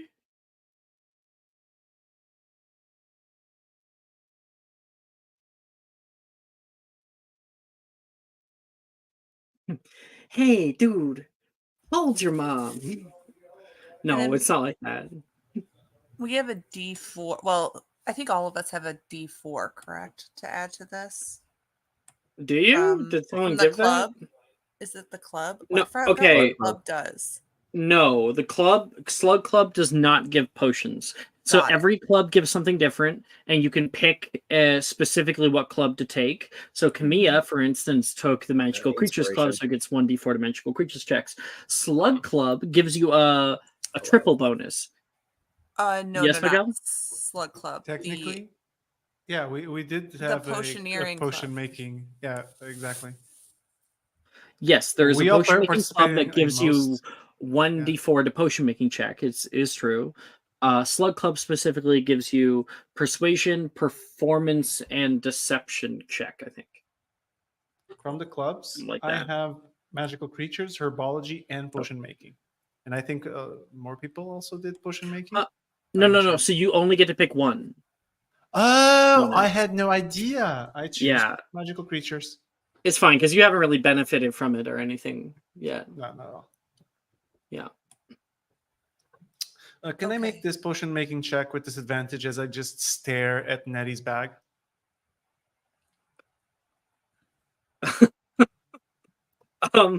Yeah, sure. I'll make a Wiggenweld.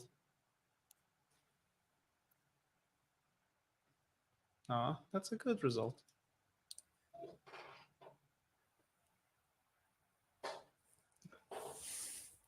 So, of course, you rolled for it? Did you pick?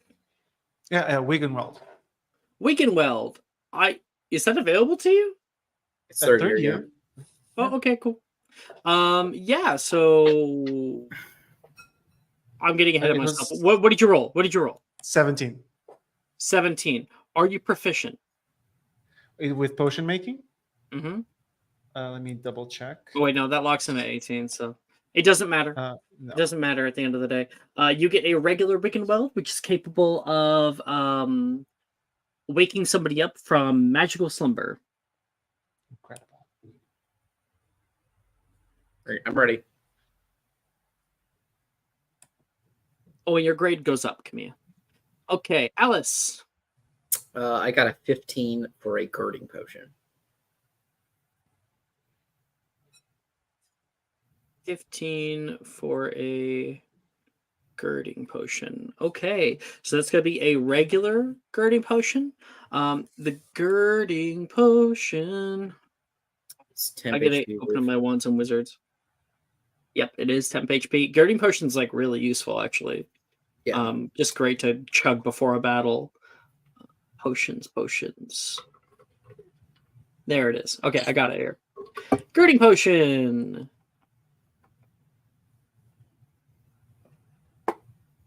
When you drink this potion, you gain 6d4 plus 6 temporary hit points for 1 hour. This feels like an abnormal amount of physical stamina and pain tolerance. It's meth. It's bath PCP. salts. PCP. But yeah. All right. 64. Got it. Do you guys remember back in the day when bath salts like made people into zombies? You remember that? Well, Kind of. yeah, kinda. It used to be the thing where like you were warned about staying away from certain people because they took bath salt and they'd eat your face off. Yeah. It's scary. Okay, so that's your girding potion. That's Alice. Who's up? I can go. Oh, go ahead, Division. Yeah. And Sorry, can you explain the club thing to me one more time? Because I think I'm just slow. yeah. Okay, Um, so so every I'm in the club gives potioneering you mode. a Mhm. every club. You can be in as many as you want, but you only get the benefit for one of them. Every Got club it. has their own benefit, and Potions Club, for instance, gives you 1d4 to potion making checks. So if Got you choose that club over, let's say, the Horticulture Club that gives you a herbologist gear, then you'll take potions. Cool. I'm going to take the potions one because I'm in that club. So I'm going to roll a 1d4 real quick.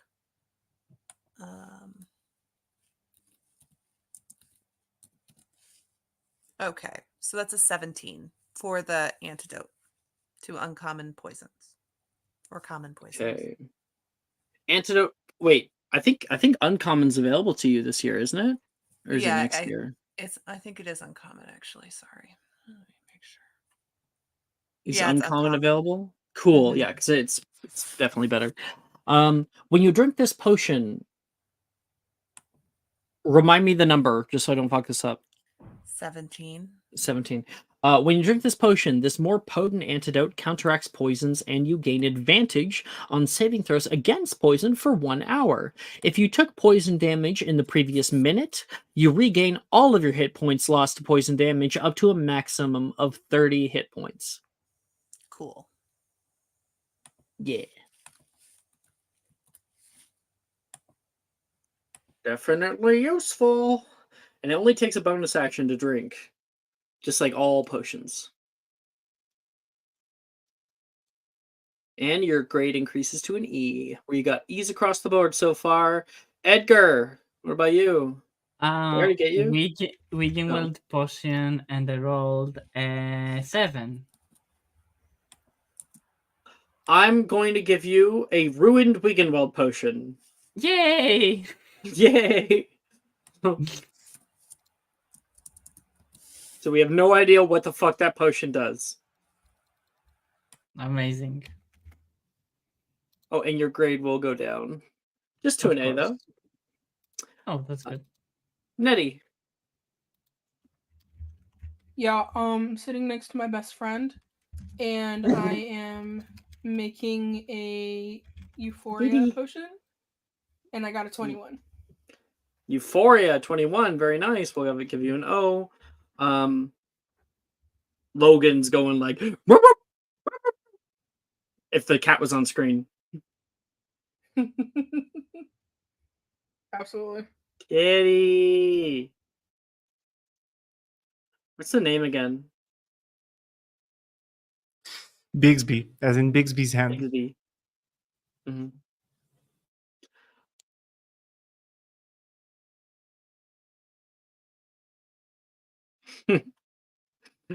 Jess is trying to communicate with Bigsby.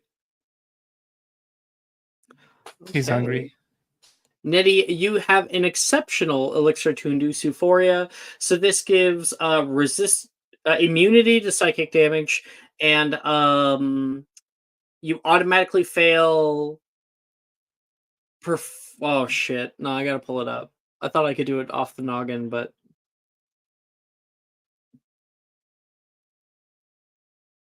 you automatically fail stealth and intimidation checks, and you have disadvantage on deception checks. Got it. Understood.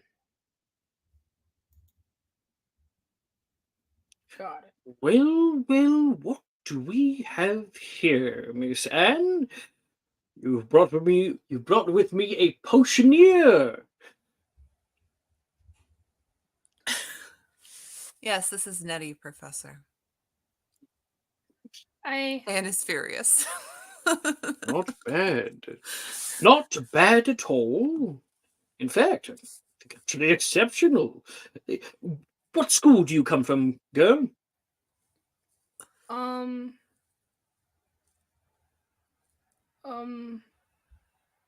Ilvermorny? Durmstrang? well, I'm not Wakatow? sick. I'm not sick, so no. Not from Ilvamani.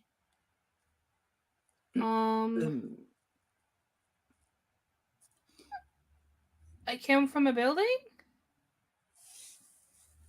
He looks toward Anne, like, confused.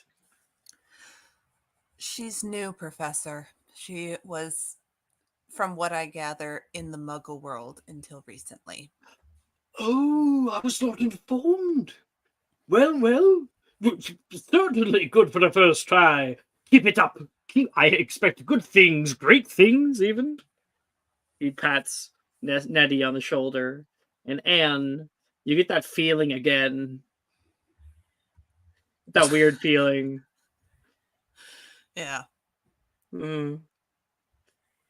So just fuming, steam coming out of her ears. Right. Nettie's done 2 grades and they've both been in O so far. Mm-hmm. And she can't read, which is insane. Which, yeah. She's been getting you to, like, read out the steps for her the entire time. Mm-hmm. And what do I do next? Exactly. Yeah. Coming up next to you, Nolan says, Anne, can we talk?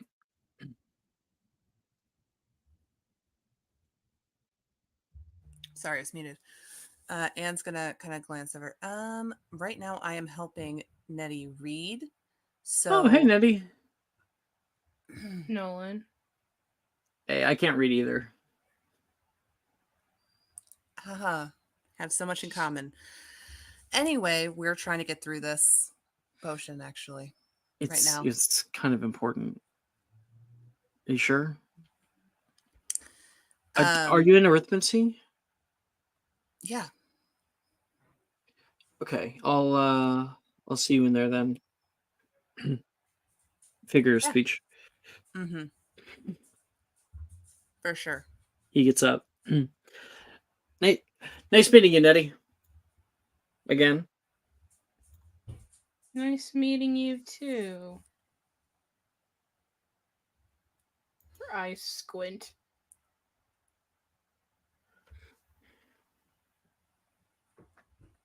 I'm gonna roll an insight check. Hold on. I'm inciting you two. Y'all are weird. 28. Nolan is hiding something.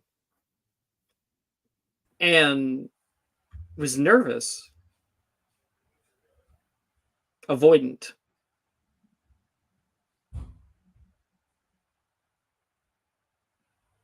And does Nolan scare you? Anne takes a very deep breath. Nope. Why would he?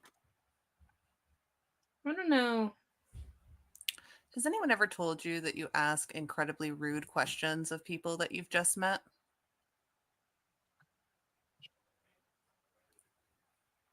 You see Nettie's face, like, drop. Oh. I'm sorry. It's fine. You're doing it again. She like picks up her potions book and is gonna slowly walk away. Grab the cauldron. Yeah. She's gonna go find like the nearest table to go sit at. You say, so you hear that little sorry. Grabs your stuff and moves. And very determinedly does not feel bad. Determined to not feel bad? Yeah, exactly. Trying your hardest not to feel bad? Mm-hmm. Mm-hmm. All right. Our next class is, of course, arithmancy.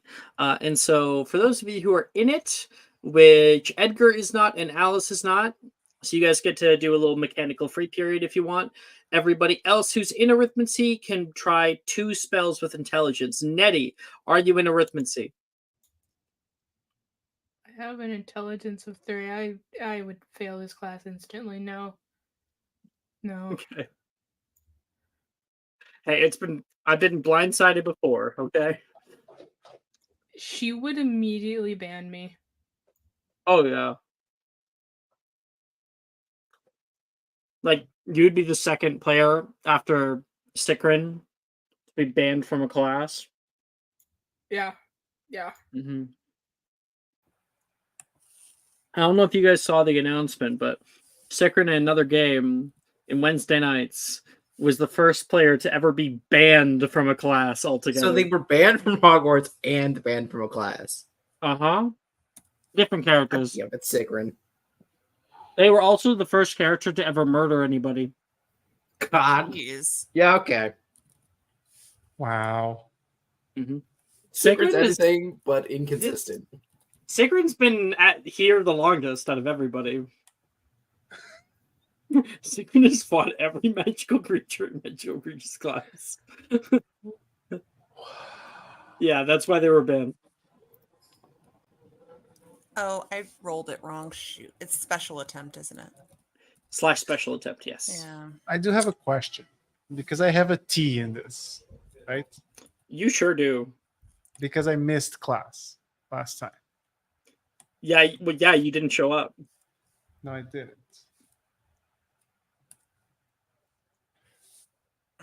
Nice. I say I have a question. I have the spare is more correct. So I can attempt just any spell up to third year? Any available spell to you, you may attempt with intelligence by using / special attempt. By available to me is a spell that I've already attempted, correct? No, like even anything. So like anything in the entire spell list, not 4th year spells, right? Okay. In that case, It's 2, correct? 2, yeah. Excellent. Just Mia and Anne. I cast Flagrate, which is the writing one, twice to lock it in, and a 24 and a 29. Damn. That is, you get to keep your O, and it is Flagrate. Flagrate. Mm-hmm. I originally pronounced it Flagrate too. And someone said Flagrate, and I was like, oh no, that's totally what it is. Hey, Camilla. I think I'm going to use my inspiration on the first roll. I think so. Because a 2 doesn't sound good, but correct me if I'm wrong. Mm-hmm.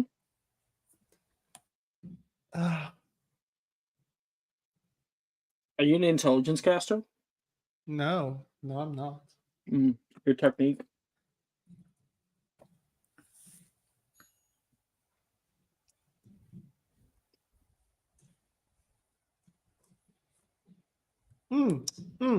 Okay. Well, wait. Missing the second one.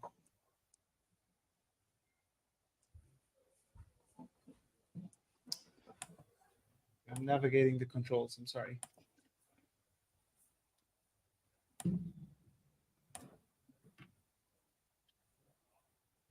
Okay, I don't like this game. You get. I got a 2. No, I'll give you the results. A 1, a 6, and an 8. The 6 and the 8 are what counts.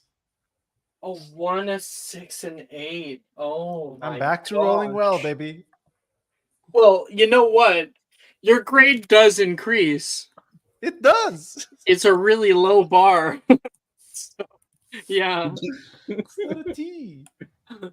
You have a T. Didn't roll more ones. What the? I love rolling low. Am I not able to refill this? Miguel, I still don't have Protego. I've been trying so hard for Protego, and I don't have it. I'll help you if you'll help me. Okay, here, take a subscriber. No, you don't need to. I just use inspiration. I'll just roll a 1. Don't waste it on this. I'm helping you. Okay, which one? Petrificus Totalis? Yes. Is this the one where the lowest grade counts? Because yes, I know one of them. Oh yeah. So I don't know if it's. Yeah, it wouldn't help. help. To my grade. It's not necessarily the lowest. It is just harshly graded. Got it. So if Okay. you got like a 3 and a 20, and you got both of those, then I would end up probably putting like a P. End of it. Yeah, so it would end up being a P anyway. So let's not waste that Okay. here. Yeah, but thank you, Alice. Thank you, Kat. Okay. Yeah, Camilla, you keep getting wrong the Quiltranic constant. You forget which one it is. You always keep thinking it's 16. It's not. It's 7. And it completely messes up your equations. I'm pretty sure I'm right. Okay. It was so funny the other night. I gave like an advanced arithmetic equation, and people were like, differentially factored down is not a mathematical term. And I'm like, you're right. It's an arithmetic term. So go fuck yourself. We're not doing math. Okay. I just love throwing it's magic math at mathematicians or people that know math. Yeah. I gave him so it was a really long equation, and that was very convoluted, and the answer was 2. Gotta love it. Okay, so while they're in arithmancy, what is everybody else doing? Free period, right? Not necessarily scene, but if you want to work on a spell, you want to research a topic, or do something like that. Going to keep trying for Protego. Okay. Alice is practicing spells. I want to try and sneak into Dildero's office. Oh my gosh. All right, make a stealth check. Do you know Elohimora? I do. Yep. You get 2 attempts in a practice spell, right? Why did... Oh, I mean, I did mods, that's fine. 16. Okay. Okay, so I know what Edgar's going to be doing. I'll come back to him. Other people? We don't have to do a scene. I have a little thing. Okay. So it's 2 attempts, right, for a practice spell? 2 attempts for a practice spell. Yes. You get 2 attempts on 1 or 2 spells.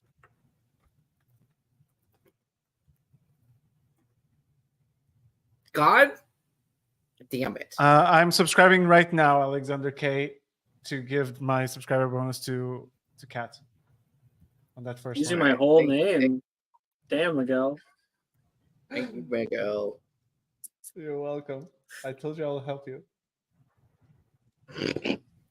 Yeah, okay.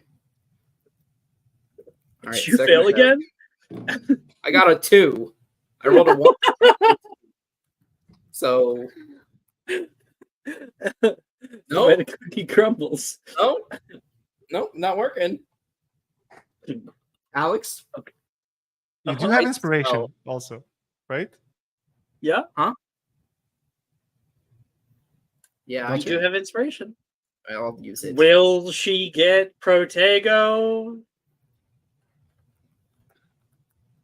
Find out in the next episode of Magic and Mysterium.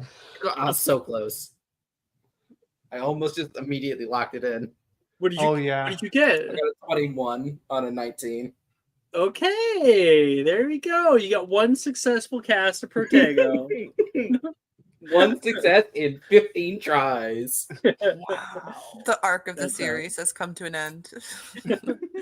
Is this the first story arc? Is Alice casting? It's Protego. me getting okay at charms. I literally have 2 locked in charm spells. Nettie, is there anything you want to do for your free period? You said it had to be mechanical, right? Yeah. Then nah, I've got nothing. Okay. You play with Logan out in the yard. And Edgar, Have you ever been here before? No. Okay. Out of character, have you ever been here before? No. Okay. So, across the way from the Transfiguration classroom, just along the exit to the northern grounds, there is a set of stairs that lead up over the magical theory classroom. And when you get up there, you see a darkened expanse. Glass cases hold inside of them old muggle artifacts. There's like a large anvil, some rusted swords, nails and pikes and braided rope. Things that the old medieval muggle owners of this castle would have once had. This is a little showroom for that, the artifact showroom. And on the far side of it, it's mostly disused, covered in dust. There is a door on the back left hand side of the room. As you walk up to it, you can see it says Professor Darius Dildero, Master of Transfigurations. Okay. Well, I do have a Lohomura. But we don't have to do the scene. You said you want this to be mechanical, so you can just text I'm me doing something. it because this is going to be slightly important. Okay. Okay. Okay. I have a Lohomura, so I'm going to cast a Lohomura. And you can hear a click, click, clunk as the door unlocks. Okay. Let's see what you're hiding, Mr. Dildero. And Edgar is sneaking in because he wants to see if he can find any signs of Dildero being a werewolf. So he's going to be looking for scratch marks, for hair, that kind of thing. Any potions that like keep his werewolf form at bay. Oh, there's a lot of bottles, at least. So he's looking for that kind of stuff. You walk up into his office, and on the right-hand side, the office is kind of like from where you get up the stairs, it's like a U shape in a big square. And on your right-hand side, there is a section of his office that has an old mahogany corner desk. It is completely filled with piles of books and scrolls and loose papers that are all around.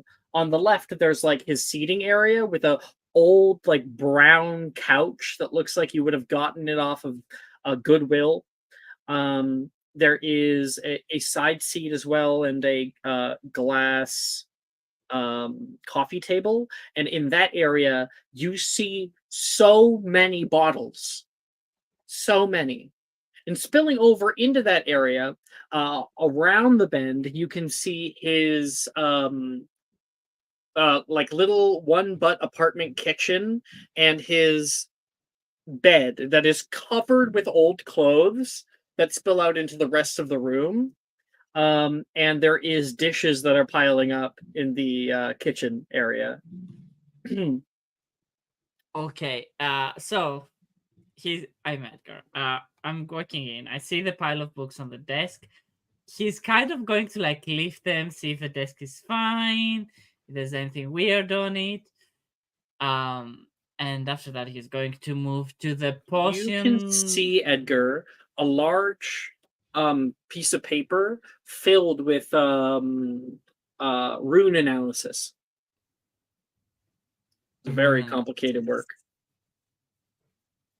Okay, I'm going to steal that. Yoink. Put that down. Okay, how do I pull it out? Like one huge paper of rune analysis. Yep. Okay. You should mark it as Dilderos. Dilderos. Okay. Okay. Make an investigation check now. Okay, let me make an investigation check. By the way, my account is still linked with the old account, so I'm not getting any spells if I attempt any, just letting you know. And that's 18. Well, write it down. Any spells you do, write it down. Yeah. I didn't do any spells today, but 18. 18. Okay. What was thinking here? You look around the way. You find no scratch marks, no hair, no ripped clothing per se, but there's a weird feeling. Maybe this is actually all a ruse, and he cleans up the hair and everything, and then makes it all dirty again for anyone who might be looking. Where would if there was hair that was not clean, where would you find it? Under the bed. So you go down in there and kind of like pull out a blanket that's draped over it. And looking down there, you don't see any hair, but you do see some kind of old box. It looks really it looks like well made. There's like a design on it out of the back. And just as you have to like get down low and use the entire length of your arm to try to reach it, you feel a hand grasp onto the back of your shirt and lift you out. You little shit, Dildero says, holding you aloft. Hi, Professor. Don't hi, Professor me. You rode through my stuff. No, I didn't. This is not a place for any child. And he's going to put you down and kind of usher you down the stairs. Out! He stands in the doorway. Okay. You don't think that I'm not ready for when little craps like you decide to invade my personal privacy? I just wanted to ask you about a question in Transfiguration. And you weren't in the classroom, so I thought of coming in here to ask you. That's it. Never enter my office again. And I think Miss Sprout was needing a bit of work. I saw with the jumping cabbages. Why don't you join her in detention? And he closes the door. Did he take back the huge paper that I stole? No, he did not. Because he thought he caught you in time. I want to visit the Rune Professor. 10 points from Slytherin. They're now Ravenclaw is now in the lead. Thank you. And Edgar, you have late night detention with Professor Sprout. Amazing. But there was something odd underneath his bed. Did I remember anything, or did I just touch it? Did I see it? You weren't even able to touch it. It was so far, like at the back. You saw it in the darkness. It looked like very detailed, and it looked slightly metallic. Okay. Okay. All right. Nearing the end of day, we can hear the class bell ringing over everybody. People moving through hallways, and your peers dressed in herbologist gear, Edgar. You walk into step with them in the hallway as Camilla, Anne, and Alice are walking toward herbology class. Guys, you won't believe this. Professor Dildero is hiding something very, very, very dark. I know. We've discussed it. He's a werewolf. Exactly. What? Yeah, it's a whole thing. He's definitely a werewolf. No. Did you find anything? Well, I did go into his office. What do you mean you went? You were supposed to wait for us. Yeah, without us. To go together. We are a bit. I had free period from arithmancy, and I knew he was going to be busy, so I thought I would sneak in. But the thing is, he somehow caught me, so he must have a spell that detects when someone sneaks in. Ding, ding, ding. Yeah. Next time, what we have to do is one of us is gonna keep him distracted while the other two sneak in. That's And a great I idea. know exactly where we need to go because To prove he's a werewolf? Yes. Because I went to his bedroom, and when I saw something weird under his bed, and I was about to grab it, but he found me. Did you find anything else? Any evidence? Nothing else. He's lying, but if you want me to roll it, let me know. You're not I am very entirely wrong. insightful. You found no evidence of him being Yeah. a werewolf. Yeah. You're not exactly lying. I'm almost certain he's not a werewolf. He Why did you say definitely, that? even if he's We've not, definitely he's- seen him. We've seen him around full moons, right? Alex, not as Now that you nice. think of it, no, you haven't. Hmm. Okay, it's a little weird. I don't think he's a werewolf, though. He's But definitely he could be. something.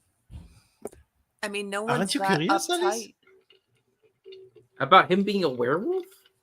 About many things, him being a werewolf, Drusilla being a vampire. I don't know what that. You think Drusilla's a vampire? You don't? Oh, Well, she's I don't short. know. I don't think she's a vampire. I don't know. We've I got think mixed he's a opinions on vampire. that one. But it doesn't matter if he's a werewolf or not. Whatever he's hiding, it's hard. Big hard. Hard. What? Yeah. He's a professor who went to school during the war. I'm It sure he is. has plenty of secrets. Yeah, he could be a Death Eater. He could be He's Uh, not. a escaped convict, but Oh, also he's definitely not. a werewolf. Why do you say he's not, Alice? Why? What is this? Do you like Professor? Or? Do I like him? He's a normal professor. He's a little brusque, but like he's fine. He's an asshole. Oh, Yeah. Don't worry. He called me a little seed. So oh, good. See, rude to students. Yes. That's terrible. Terrible behavior. People that are rude to children usually are not. Look, I'm comparing professors who tortured people. Like, he's Okay, fine. calm down. Calm down. It's a simple, fun investigation. Sure, I just It's fun. You would like it. Breaking rules is cool. Oh, by the way, Breaking rules is very cool. he caught you? he caught me. I kind of How are you lost alive? like 10 points. And not- I don't know. I have detention. I have to go. You should to be a cop right now. You should be a cop right now. I don't know. I don't know how I'm alive. I got away with detention, and that's all that matters. And I lost us 10 points, but I will get them back this class. It's fine. Perfect. okay. Moving in past you guys into the greenhouse area, you can see Ernesia in a bit of a huff. And What's up, Alicia, Ernesia? hi. Are you okay? No, I'm not okay, she says, Well, and I- she moves on past you quite quickly. She's kind of determined with purpose in mind. Well, that's why I asked because Who put a broom up her ass? whatever. I'm going to check up on her actually. And well, that is 4 hours, and that will be the end of session 13.5.5. nice. Next section, we will finish off the very last of our classes and a very important class for herbology. Ooh. I will see you all then. 13.5.5.95. Awesome. That'll be session 14, definitely. Oh, Oh, Rip. thanks. Edgar. thank you everybody for watching. Thank you guys for playing, and we'll see you guys next week. Bye-bye.